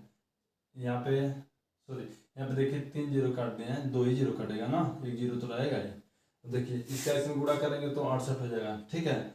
अब क्या करेंगे, इसको हम मतलब भाग कर देंगे, भाग करेंगे तो देखेंगे कि दशमलव में आएगा पहले से। भाग कैसे होती है ऐसा देखिए, 68 से भाग करेंगे 17 में, ठीक है। तो जब भाग नहीं जाता है तो ये को 0 ऑलरेडी 0 और पहले लेके चले जाते हैं, ठीक है, 0 दिखाने के लिए। ये 17 हो जाएगा, फिर यहाँ पे दशमलव लगाएंगे जब, ये भी 0 बढ़ेगा, ठीक है ना।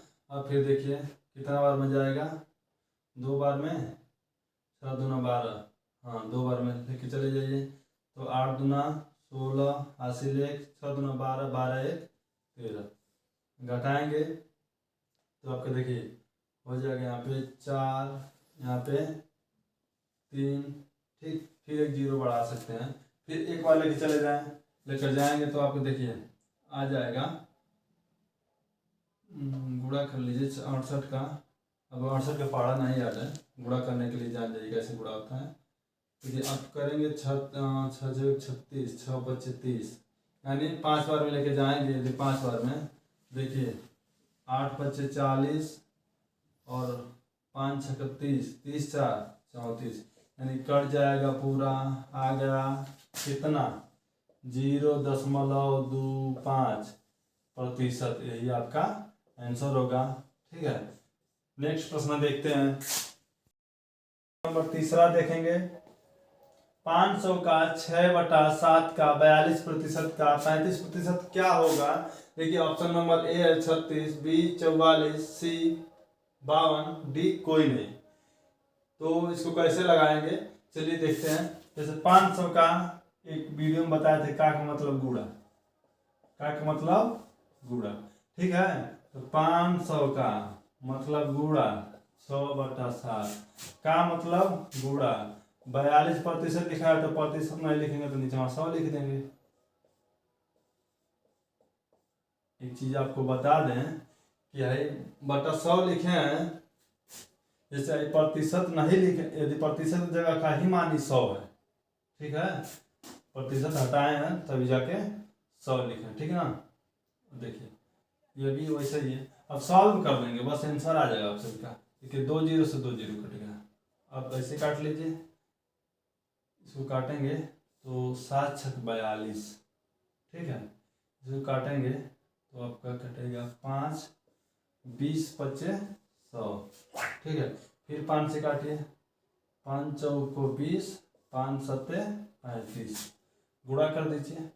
गुणा करेंगे तो इसको अभी भी कटेगा, 2 दूना 4 और 2 3 6, ठीक है, ये भी कट जाएगा, 2 एकम 2 और 2 2 3 6, ठीक है। अब इसको देखिए गुणा कर देंगे, 3 3 9 और 9 सत्ते 63, यही ऑप्शन हमारा सही है। लेकिन ऑप्शन में तो दिया ही नहीं है, देखिए इसमें ऑप्शन नंबर डी हमारा सही होगा, कोई नहीं, ठीक है, क्योंकि इसमें से है ही नहीं, यानी कि इसका मान आ जाएगा आपका 63, ठीक।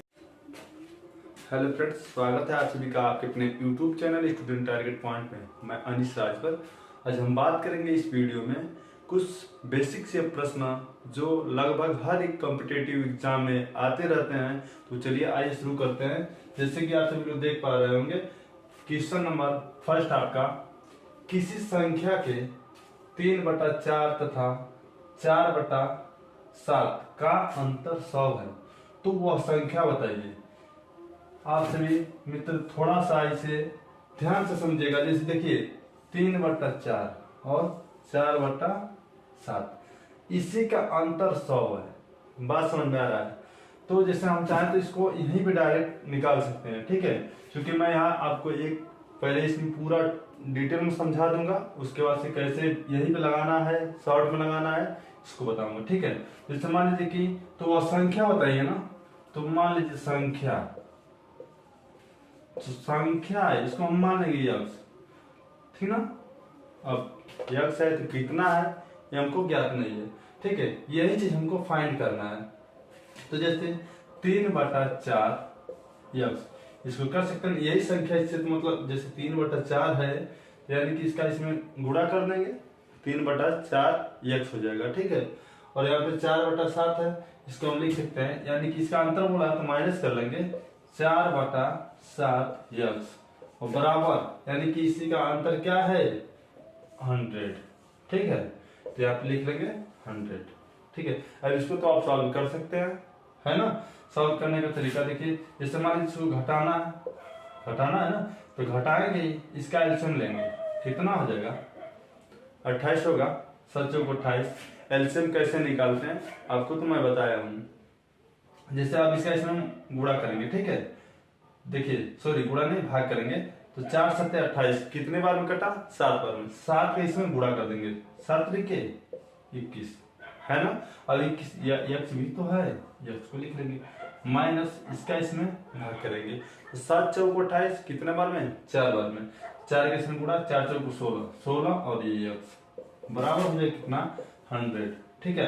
अब इसका इसमें गुणा हो जाएगा, ठीक है। इसके बटा में हम एक लिखते हैं, तिर्यक गुणा, इसको तिर्यक गुणा करते हैं, जैसे इसको इसका इसमें और इसका इसमें, ठीक है। इसका करेंगे तो आपका 21 यक्स माइनस 16 यक्स बराबर, इसका कर देंगे तो इसमें हो जाएगा आपका 2800 हो जाएगा ना। अब घटा देंगे, देखिए 21 में से 16 को घटाएंगे तो क्या होगा,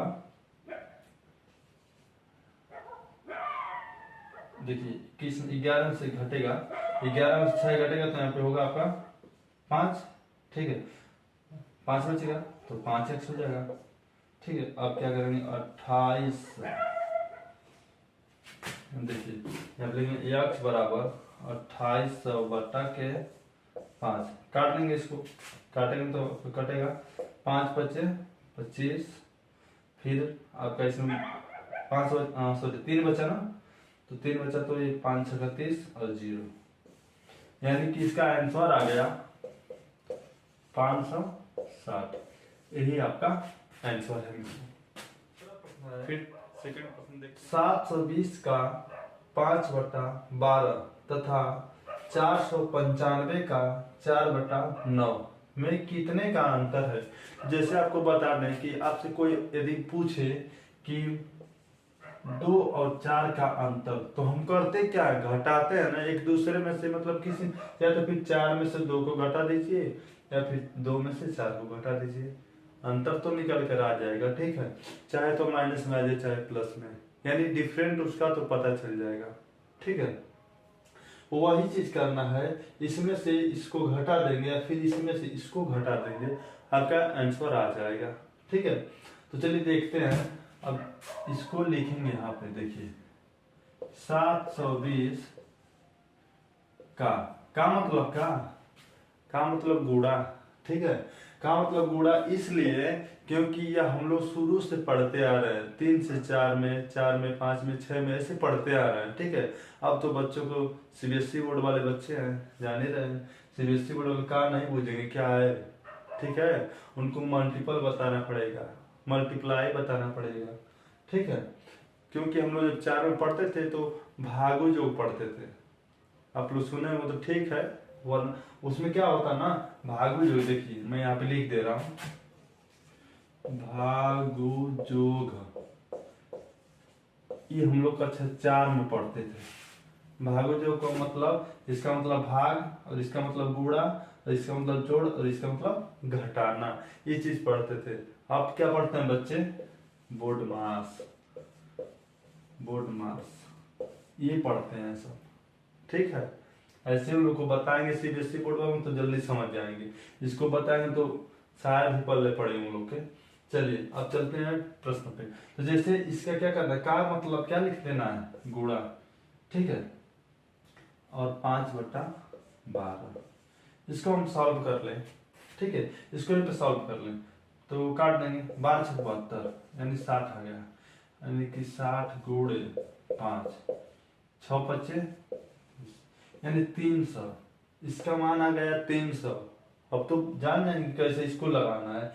जैसे इसका मान 300 आ गया, क्या करेंगे, इसको भी लिख लेंगे 495 और का मतलब गुणा 4/9, काटिए, यहाँ पे हो जाएगा 9×5 = 45, ठीक है, बचा कितना 4, फिर 45 हुआ तो 5×9 = 45 हो जाएगा, ठीक है। अब 55 कैसे गुणा करेंगे तो 5×4 = 20, 5×4 = 22, यानी कि ये दोनों संख्या आपको प्राप्त हो गई।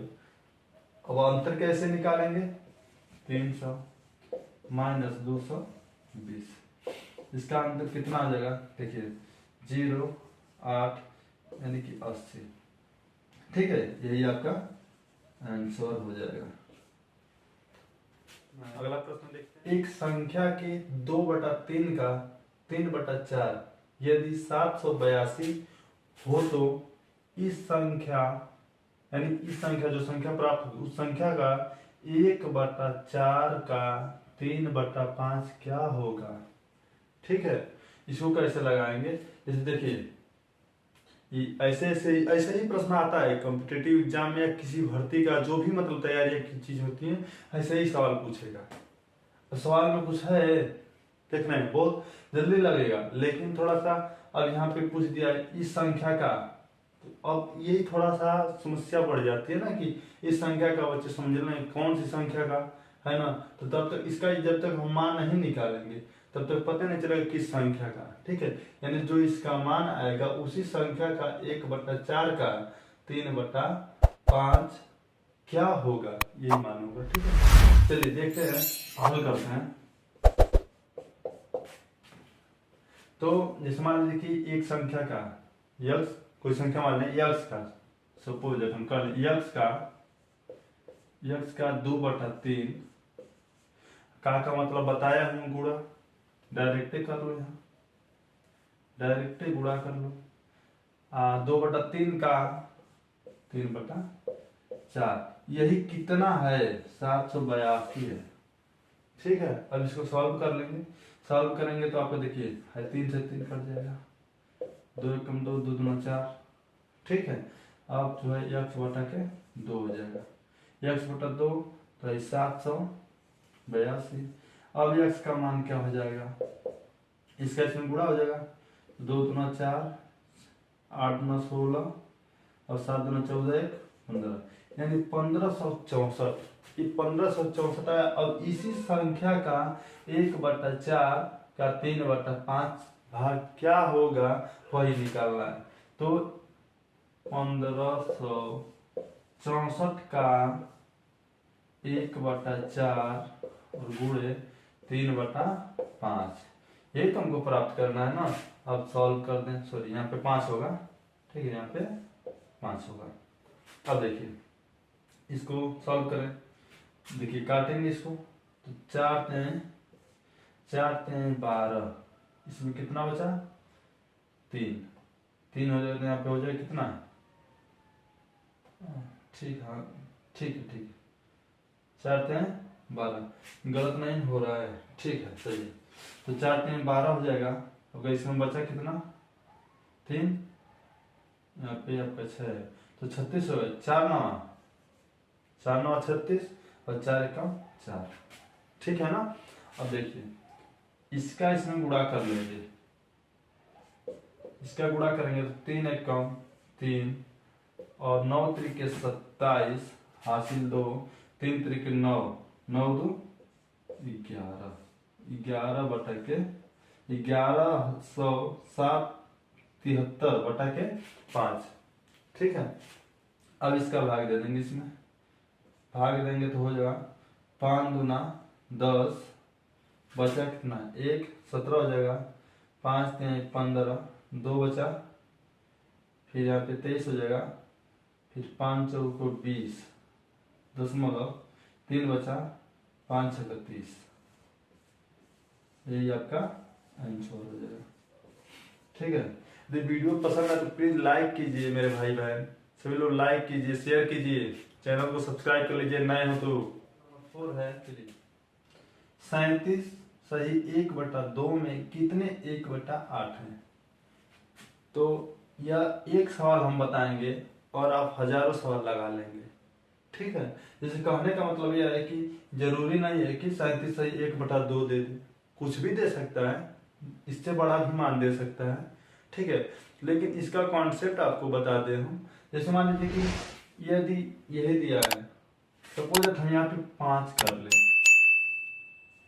ठीक है, मैं कितने 4 है। यदि ऐसा प्रश्न दे दे कि 5 में कितने 4 है, तो आपको ऐसा लग रहा है ये भी समझने में कठिन है। ठीक है, तो इससे छोटा हम ले लेते हैं, 4 में कितने 2 है, तो आप कह देंगे कि 4 में 2 है। ठीक है ना, बात समझ में आया? जैसे यदि हम कहें 10 में कितने 5 है, तो आप कहेंगे 10 में 2 को 5 है, 10 में कितना है 2 5 है। ठीक है, जैसे मान लीजिए 10/5 5 दूना 10, कि ये क्या है यहाँ पे जो संख्या से पूछ रहा है इसमें कितने 2 है 4 है 5 है, जो भी पूछ रहे, तो हम क्या करेंगे भाग दे देंगे, बस इतना बता दिए साहब। बताइए, अब इसको आप लोग कर लेंगे। ठीक है, फिर भी मैं बता देता हूँ। जैसे इसका इसमें गुणा करेंगे, पहले भिन्न फ्रैक्शन तो जानते ही होंगे, इसका गुणा करेंगे इसमें तो हो जाएगा 7 दूना 14 और 1 हासिल 3 दूना 6 1 7, यानी कि 74 और 1 75, 74 1 75/2। अब इसी में क्या कर देंगे भाग कर देंगे, तो भाग जब करेंगे तो भाग का मतलब ये बता, ऐसे नहीं समझ में आ रहा है तो आपको सिंपल तरीका, भाग ऐसे भी होता है 1/8। ठीक है, ऐसे भी होता है।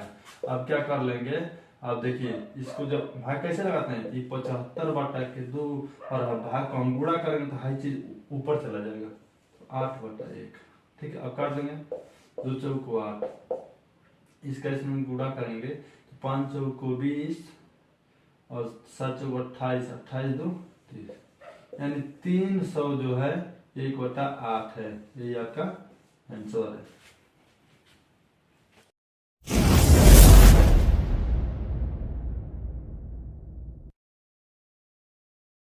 हेलो फ्रेंड्स, स्वागत है आप सभी का आपके अपने YouTube channel student target point में। मैं अनिश राज पर आज हम बताएंगे इस वीडियो में फ्रैक्शन के बारे में, यानी भिन्न क्या होती है, भिन्न से संबंधित कुछ प्रश्न है। ठीक है, जैसे कि आप सभी लोग क्वेश्चन को देख पा रहे होंगे, 5/14 में से क्या घटाया जाए कि 1/6 प्राप्त हो। ठीक है, हमको इसमें आप सभी को मैं पहले से ही प्लस माइनस डिवाइड और मल्टीप्लाई ये चारों चीज मैं बता चुका हूँ। ठीक है, तो जैसे मान लीजिए कि इस प्रश्न में भी इनमें से किसी न किसी का प्रयोग है। ठीक है, तो जैसे मान लीजिए कि प्रश्न को पढ़ने से आपको पता चल रहा होगा। ठीक है, जैसे मान लीजिए 5/14 में से क्या घटाया जाए कि 1/6 प्राप्त हो, यानी कि इसमें से यदि हम इसको घटा दें, जो मान आएगा उसी को इसमें से घटाएंगे तभी तो ये प्राप्त होगा। बात समझ में आ रहा है? जैसे कहने का मतलब यह है कि यदि इसमें से पूछा है कि इसमें से क्या घटाया जाए, सपोज दैट मैं यहाँ पे 4 कर दूं। ठीक है, 4 में से क्या घटाया जाए कि 3 प्राप्त हो। बात को समझिएगा, 4 में से क्या घटाया जाए कि 3 प्राप्त हो, तो आप कहेंगे सर कि 1 घटाया जाए। क्या घटाया जाए? 1 घटाया जाए। तो 1 आया कहां से, यानी कि इस 4 में से हम इस 3 को घटा दिए तभी तो 1 प्राप्त हुआ। वैसे ही सेम इस प्रश्न को देखेंगे तो आपका जो है 5/14, 5/14 में से 1/6 को घटा दो, घटाएंगे। देखिए इसका एलसीएम लेंगे। एलसीएम निकालने के लिए मैं आपको पहले ही बताया हूं, यदि नहीं समझ में आ रहा होगा तो प्लीज कमेंट करके हमें कमेंट बॉक्स में बताइए, ठीक है। मैं पुनः समझाने का प्रयास करूंगा। जैसे इसका एलसीएम क्या होगा, देखिए एलसीएम निकालने के लिए सबसे पहले इस बड़ी वाली संख्या को लेते हैं। अब बड़ी वाली संख्या को देखते हैं छोटी वाली संख्या से क्या वो कट रही है, नहीं कट रही है, तो इसका अगला गुणज हम ले लेंगे और उस संख्या को चेक करेंगे कि जो संख्या अदद है, जैसे मतलब 6 है, तो क्या उससे वो कटेगी। जैसे 14 नहीं कटेगा यदि 6 से, तो इसका ले लेंगे हम 28। 14 दूनी कितना होता है 28, तो 28 ले लेंगे। तो 28 क्या इससे कटेगा, नहीं कटेगा। फिर इसकी अगली संख्या ले लेंगे, ठीक है। तो 14 × 42 होता है, 14 × 42। तो 42 को लेंगे तो आप देख पा रहे होंगे कि 42 तो 14 से कटेगा ही 42, और 6 से भी 42 कटेगा। 7 6 का कितना होता है, या 6 7 कितना होता है 42 होता है। तो इसका एलसीएम आपका आ जाएगा 42, ठीक है, 42 आ जाएगा। अब देखिए, अब इसका इसमें क्या करते हैं, भाग करते हैं। इसके पहले भी मैं बताया हूँ, भिन्न का जो भी जोड़ घटाना है इसका भाग करेंगे इसमें। तो 14 × 42, 3 जो आया उसका इसमें गुणा, ये 5 जो है इसमें गुणा, 5 × 15, ठीक है। अब माइनस है तो माइनस 6 का इसमें भाग देंगे, तो 6 7 42, यानी 7 बार में, तो 7 को ऊपर लिख लेंगे। अब क्या करेंगे, 7 यहाँ लिखने का मतलब 6 7 42, 7 के गुणा इसमें करेंगे तो 7 होगा। अब घटाएंगे तो आपको कितना हो जाएगा, देखिए 15 में 7 घटेगा तो 8/42, और ये काटने योग्य है तो काट लीजिए, नहीं तो वैसे ही छोड़ दीजिए। देखिए काटेंगे तो यदि यहाँ पे आपको कट जाएगा, 2 चौको 8, और यहाँ 2 दूना 4, 2 कम 2, यानी 4/21 आपका आंसर होगा, ठीक है। नेक्स्ट प्रश्न देखते हैं, निम्नलिखित भिन्नों में से कौन कौन भिन्न छोटी तथा कौन कौन बड़ी भिन्न है, ठीक है। तो जैसे मान लीजिए ऑप्शन दे दिया है, ऑप्शन हमारा सामने दिखाई दे रहा होगा आप लोग को। जैसे मान लीजिए 5/6, 7/8, 11/12, 3/10, ठीक है। तो इसमें अब बताइए कौन सी भिन्न सबसे छोटी है और कौन सी भिन्न सबसे बड़ी है। तो इसको लगाने के लिए डायरेक्ट आप सभी लोग यहीं पे चाहे तो इसका इस्तेमाल ज्ञात कर सकते हैं। इसका इसमें यदि भाग देते हैं, ठीक है, भाग देंगे तो आप बताइएगा, भाग देंगे तो आपका पहले भाग नहीं जाएगा तो 0.0 या 50 हो जाएगा, ठीक है। 50 जब होगा तो इसका करेंगे भाग तो हो जाए 8 × 48, यानी 0.8 आया, 0.8। इसका यदि ऐसे ही करेंगे तो यहाँ पे 0 और यहाँ पे 0 हो जाएगा, तो कितना आएगा 8/64, 8/64, ठीक है। एक एक पॉइंट और निकाल लेंगे, क्योंकि मान लीजिए दोनों सेम दिखाई दे रहा ना, तो एक एक पॉइंट और निकालेंगे। तो यहाँ पे मान लीजिए 50 था तो 8 से 48 आया था ना, फिर इसके बाद 2 तो हो जाएगा आपका 20, तो 6 के 18, ठीक है। अब देखिए इसका क्या करेंगे, तो 64 आया था, 8/64 बचा इसमें कितना 6, 60 हो जाएगा। फिर हो जाएगा आपका 8 7 56, ठीक। इसका ऐसे ही निकालिए, इसका निकालेंगे तो आपका आ जाएगा 0. यहाँ पे हो जाएगा एक, यदि 0 पड़ जाएगा तो 110 हो जाएगा, तो 110 हो जाएगा। तो आप इसका देखिए 110 में हम जब 12 से भाग देंगे तो आ जाएगा आपका 12/96, 12/96, ठीक है। अब 12 9 कितना होता है, 12 9 108 होता है, तो 9 बार में ही जाएगा, क्योंकि यहाँ पे 110 है, ठीक है। 12 9 108, तो आपका हो जाएगा। अब देखिए इसका भाग करेंगे तो 0. यहाँ पे 0 बढ़ेगा 10 3 30। इसमें से आप देख पा रहे होंगे कौन सा बड़ा है कौन सा छोटा है, ठीक है। जैसे अब देखिए सबसे बड़ा कौन सा, ये, यानी कि सबसे बड़ी भिन्न आपकी कौन सी हो गई, यानी कि ये वाली बड़ी भिन्न, बड़ी भिन्न, ठीक ना। सबसे बड़ी भिन्न 11/12 और उसी प्रकार सबसे छोटी देखा जाए तो देखिए ये कौन से छोटी भिन्न, ठीक है। ऐसा ही जब ऐसा प्रश्न आया है तो एक सवाल इसमें और बता देते हैं।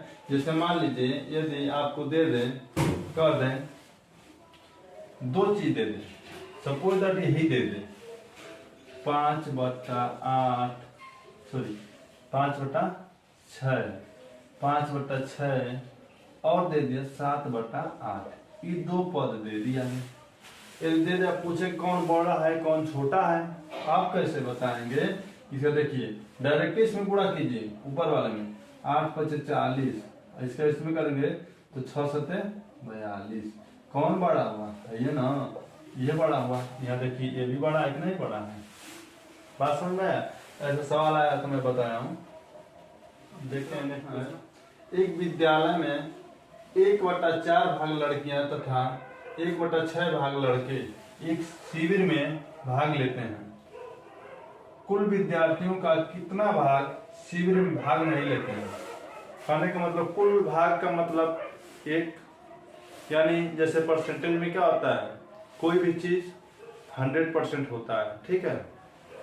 तो जैसे मान लीजिए कि कुल भाग का है ना, कुल विद्यार्थियों का कितना भाग शिविर में भाग नहीं लेते हैं, यानी कि एक में से कितना लोग भाग नहीं लेते हैं।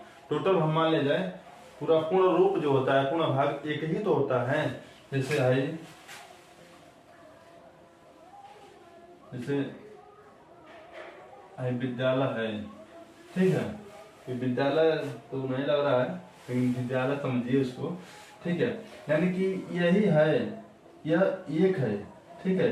अब इसी में लड़के और लड़कियां, ठीक है, दोनों पढ़ते हैं।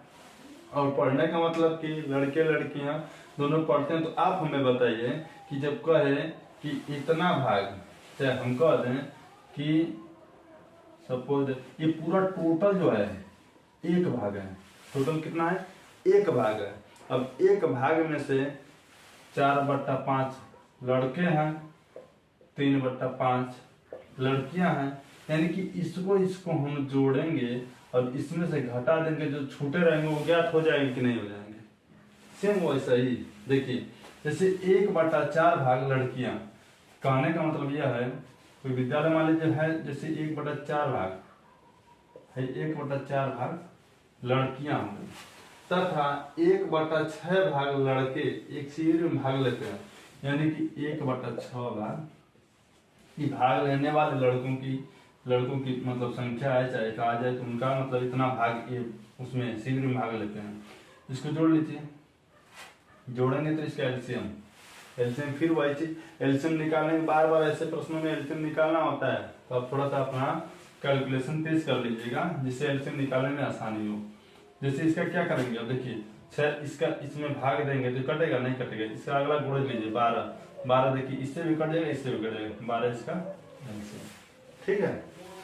अब देखिए इसका इसमें भाग 4×3 = 12, फिर 3 आया तो 3 ऊपर गुणा 3 प्लस इसका इसमें भाग 6×2 = 2 का ऊपर गुणा। अब देखिए 3×2 = 5, 5/12, यानी इतने लोगों ने शिविर में भाग लिया, तो यानी पूर्ण रूप जो कहा जाए तो 1। अब इसी 1 में से हम 5/12 को घटा देंगे तो जो लोग नहीं लिए रहेंगे उनका भाग निकल कर आ जाएगा।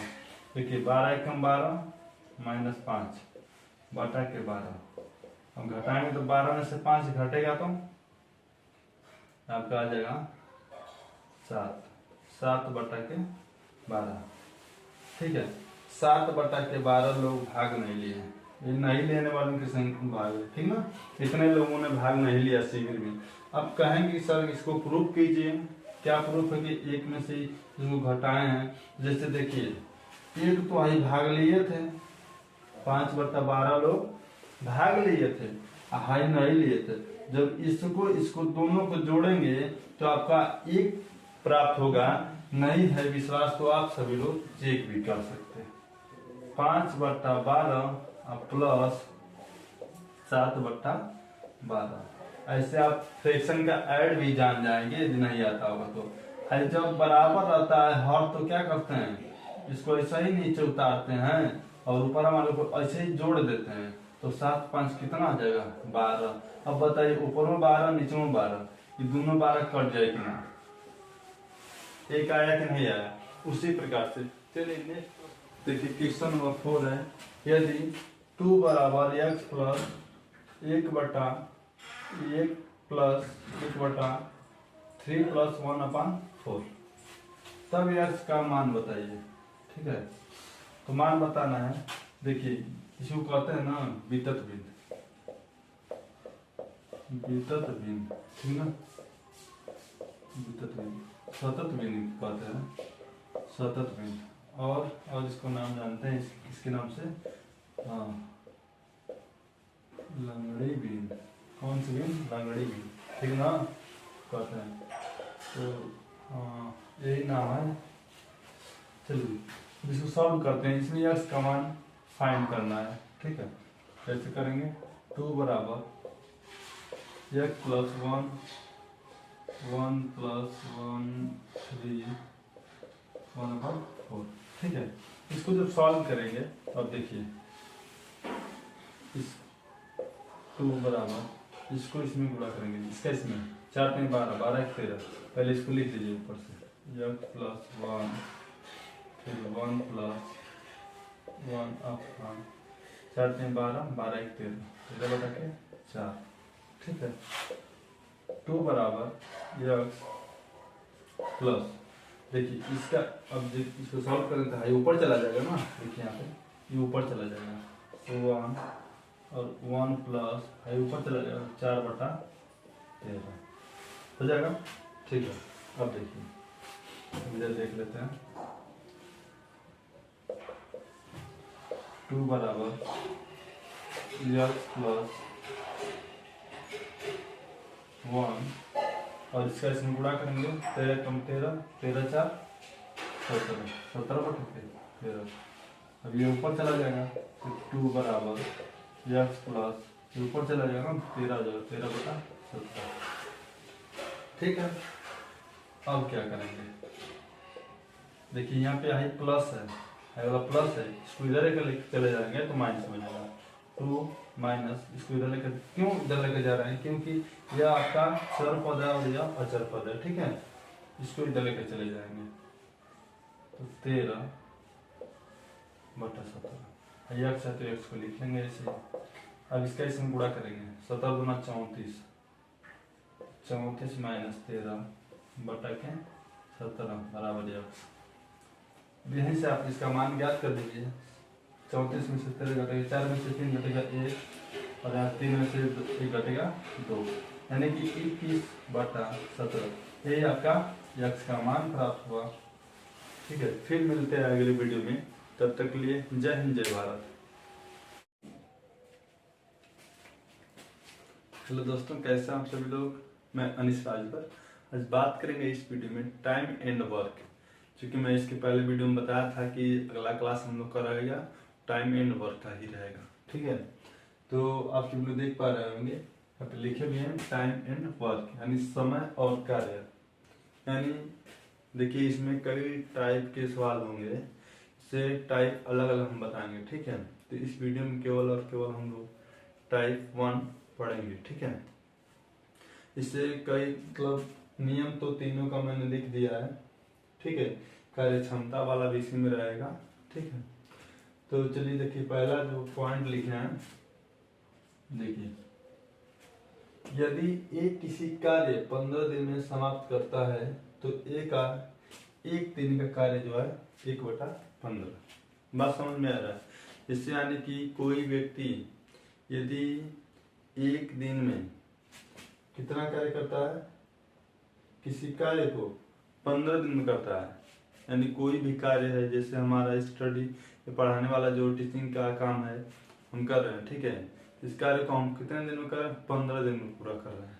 ठीक है, 15 दिन में समाप्त कर रहे हैं, तो एक दिन का कार्य जो होगा वो हमारा 1/15 होगा।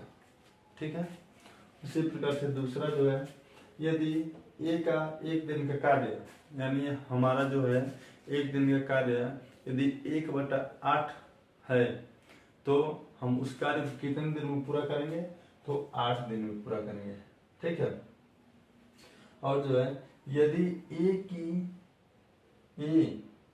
कार्य क्षमता 20 से दुगुनी है तो इनकी कार्य क्षमता का अनुपात जो है 2:1 है तथा इनके द्वारा किसी काम को पूरा करने में लगा समय का जो अनुपात है वह इतना। कहने का मतलब यह है कि यदि है ए है और है हमारा बी है, इसकी कार्य क्षमता जो है इसकी कार्य क्षमता 2 है और इसकी कार्य क्षमता 1 है।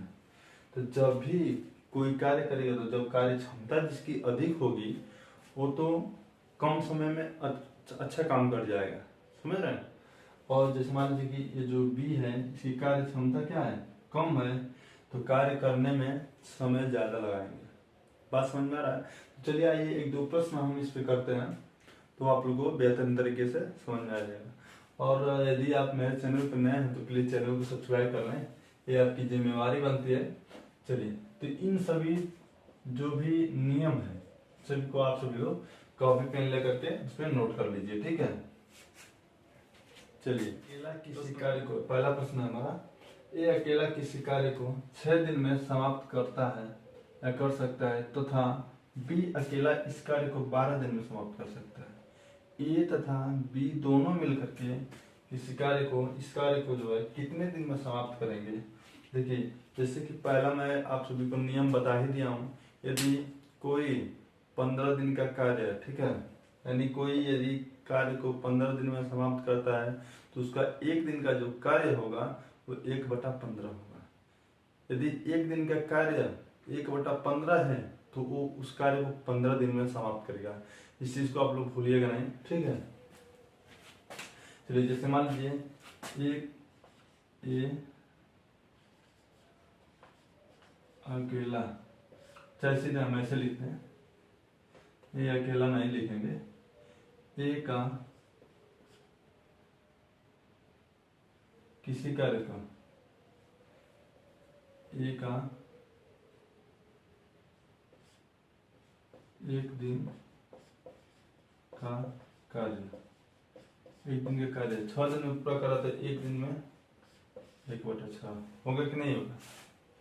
यानी कि यदि किसी कार्य को 6 दिन में पूरा समाप्त कर लेता है तो उसका एक दिन का कार्य जो होगा 1/6 होगा। ठीक है। फिर उसे लिखेंगे बी का 12 दिन ना, बी का एक दिन का कार्य, एक दिन का कार्य क्या हो जाएगा 1/12, यानी कि एक दिन में इतना काम करते हैं सब। तो कह रहा है कि ये दोनों मिलेंगे सब तो काम को कब समाप्त कर देंगे सब। ठीक है। क्योंकि कार्य जो होता है उसको 6 दिन में समाप्त करते हैं सब। ठीक है। तो एक दिन का कार्य जो है 1/6 होगा। अब देखिए जब हम इन दोनों मिलेंगे सब यानी यानी ए प्लस बी, ठीक है, तो हम जब इसको जोड़ेंगे तो आपका क्या आ जाएगा। देखिए इसका एलसीएम क्या आता है, एलसीएम आप सभी को निकालना बताया था ना। जैसे 12 का, जैसे मान लीजिए 6 दूना 12, इसका एलसीएम आपका 12 होगा, क्योंकि ये जो छोटी संख्या वो बड़ी संख्या को काटते रही है। यदि नहीं काटता तो इसका अगला हम गुणज लेते थे। ठीक है। देखिए इसका हो जाएगा एलसीएम 12। अब इसका भाग देते हैं ना, तो भाग देंगे 6 दूना 12, 2 आया तो 2 का ऊपर गुणा प्लस और 12 एक 12 1, यानी आएगा आपका 3/12, काट देंगे 3 एकम 3, 3 चौक 12, यानी ए और बी का जो कार्य है वो एक दिन का जो कार्य है वो निकल कर आया है 1/4। तो बताइए एक दिन का जो कार्य है वो 1/4 है, तो इस काम को समाप्त करने में कितना समय लगेगा बताइए। अभी दूसरा नियम में आप लोग क्या बताया था कि किसी का एक दिन का कार्य जो है 1/8 है तो कार्य को समाप्त करने में 8 दिन लगेगा। यही दूसरा नियम बताया था ना। अब बताइए कि दोनों का जो कार्य है वो 1 दिन का कार्य जो है 1/4 है, तो कितने दिन में कार्य को समाप्त करेंगे, 4 दिन में ना। ये आपका 4 आपका आंसर हो जाएगा। ठीक है, यानी ए और मिल करके जो भी कार्य है उसको 4 दिन में समाप्त कर लेंगे। आप लोग को बता दें कि एक दिन ऐसा ही आप सभी लोग को पढ़ाने के लिए मैं वीडियो बना रहा था। ठीक है, बहुत कष्ट हुआ उस दिन।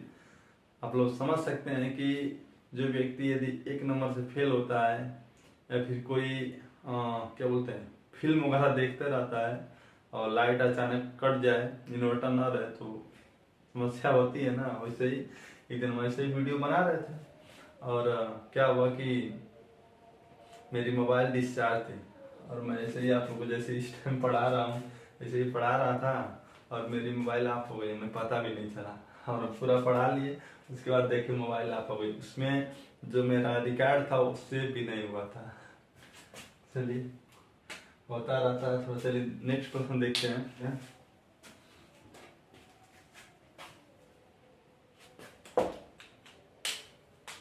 दूसरा प्रश्न है, ए अकेला किसी कार्य को 12 दिन में समाप्त कर सकता है, ए तथा बी मिलकर इसे 8 दिन में समाप्त कर सकते हैं, तो बी अकेला इस कार्य को कितने दिन में समाप्त कर सकता है। जैसे कहने का मतलब यह है कि आप सभी को पता है कि ए अकेला किसी कार्य को 12 दिन में करता है, तो एक दिन का कार्य क्या हो जाएगा, 1/12 होगा कि नहीं होगा। जैसे कहेंगे ए का एक दिन का कार्य 1/12, यानी जब 12 दिन में कर रहा तो एक दिन का काम जो है 1/12।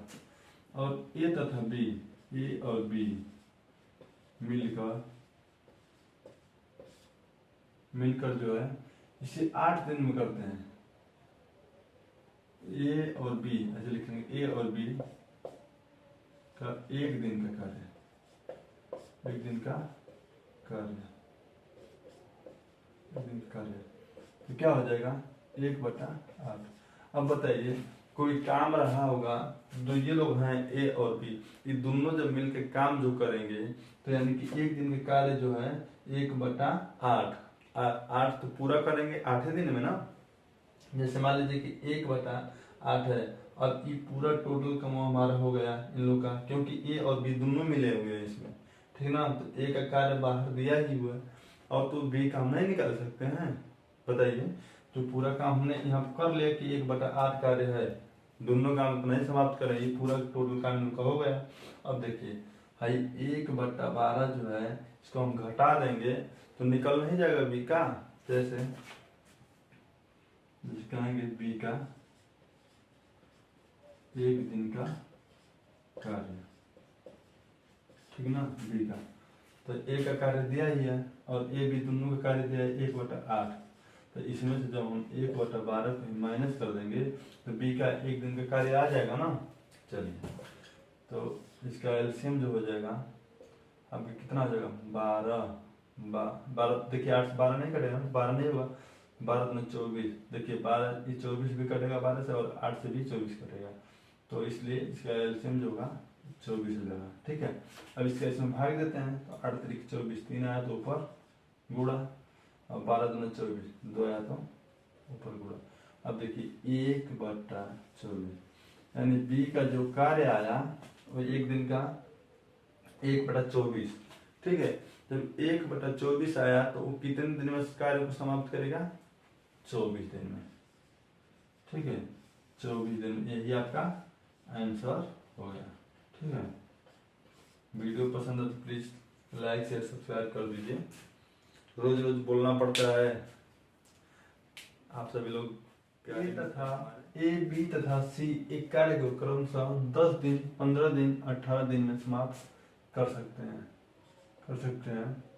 यदि तीनों मिलकर इस कार्य को कितने दिन में करेंगे, यदि तीनों मिले इसी कार्य को जो है कितने दिन में करेंगे, तो तीनों मिले तो मतलब आप बता सकते हैं कि इसको हम डायरेक्ट जोड़ देंगे तो नहीं आ जाएगा आंसर, है ना। डायरेक्ट जोड़ देंगे। एक नियम और भी होता है, एलसीएम निकाल करके जैसे लगाते हैं वैसे भी लगा सकते हैं। ठीक है, तो जैसे मान लीजिए कि इन लोग का सबका जैसे ए और बी सी इनका एक दिन का कार्य ज्ञात कर लें। ठीक है, तो मान लीजिए ए का एक दिन का कार्य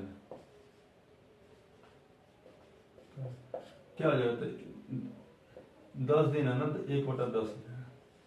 ठीक, उसी प्रकार से बी का, तो बी का जो है 15 दिन, तो 1/15 हो जाएगा। ठीक है, सी का ऐसे निकालेंगे 1/18 हो जाएगा। अब इन सबको हम ऐड कर देंगे, तो तीनों का काम तीनों जो मिलकर कितने दिन में करेंगे, आपका आंसर आ जाएगा। ठीक है, जैसे मान लीजिए 1/10 प्लस 1/15 प्लस 1/18। इसको देखिए एलसीएम निकालेंगे। एलसीएम कैसे निकालेंगे, एलसीएम अब यदि हम ऐसे करने लगेंगे तो समय लगेगा ज्यादा, है ना। इसलिए देखिए इस बड़ी वाली संख्या को उठाते हैं और देखते हैं छोटी वाली संख्या से ये कट रहा है कि नहीं कट रहा है। नहीं कट रहा है ना, अगला इसका गुणज ले लीजिए। तो अगला गुणज लेंगे, देखिए 18 36, 36 में नहीं कटेगा, 18 54 भी नहीं कटेगा, 72 भी नहीं कटेगा सबसे, और 18 से 90, 90 देखिए 18 से भी कटेगा, 15 से 90, 15 से भी कटेगा और 10 से भी कटेगा, इसलिए इसका एलसीएम क्या हो जाएगा 90। ठीक है, अब देखिए इसको जो है ना, इसमें भाग देंगे तो 10 9 90, 9 आया तो 9 के ऊपर गुड़ा प्लस 15 6 का 90, 6 का ऊपर गुड़ा 6 प्लस 18 से 90, 5 के ऊपर गुड़ा। अब जोड़ दीजिए, तो आप जोड़ेंगे तो हो जाएगा आपका 6 5 11 20, यानी 20/90। ठीक, हाँ ये 0 से 0 यानी आ गया 2/9। ठीक है, तो जो तीनों मिलकर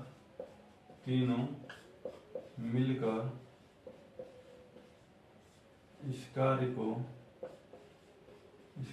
क्या करेंगे, देखिए 2/9 है ना, तो इसको लिखेंगे 9/2 दिन। ठीक है, उल्टा लिख देते हैं। ठीक है, अब देखिए आपका हो जाएगा 4 से 1/2, यानी कि कहा जाए सीधे सीधे 4.5 दिन, यही आपका आंसर होगा। ठीक है, और एक तरीका मैं बता दे रहा हूँ, है ना, जो समझ में आया वही आप लगाइए, कोई दिक्कत नहीं है। ये वाला ऐसे हम बता दिए। अब देखिए जैसे इसको ऐसे लगाना है ना, तो 10 दिन है ना, ए का कार्य 10 दिन, ए का कार्य 10 दिन, बी का कार्य 15 दिन, और सी का कार्य जो है को दिन है 18 दिन। इन सबको ले लीजिए एलसीएम। ठीक है, तो एलसीएम लेंगे तो वही 90 आएगा। अब 10 कैसे भाग दीजिए, 10 9 90, 9 15 6 का 90, 6 18 95, यानी कि ये जो आ गया ना, देखिए अब क्या करेंगे, तीनों मिलकर का है ना, तो 9 6 15 ये 20, यानी कि अब 20 का इसी में हम क्या कर देंगे, भाग देंगे, कट जाएगा, यानी कि 9/2 आ गया ना, वही आंसर। ठीक है, चलिए फिर मिलते हैं अगली वीडियो में। जय हिंद।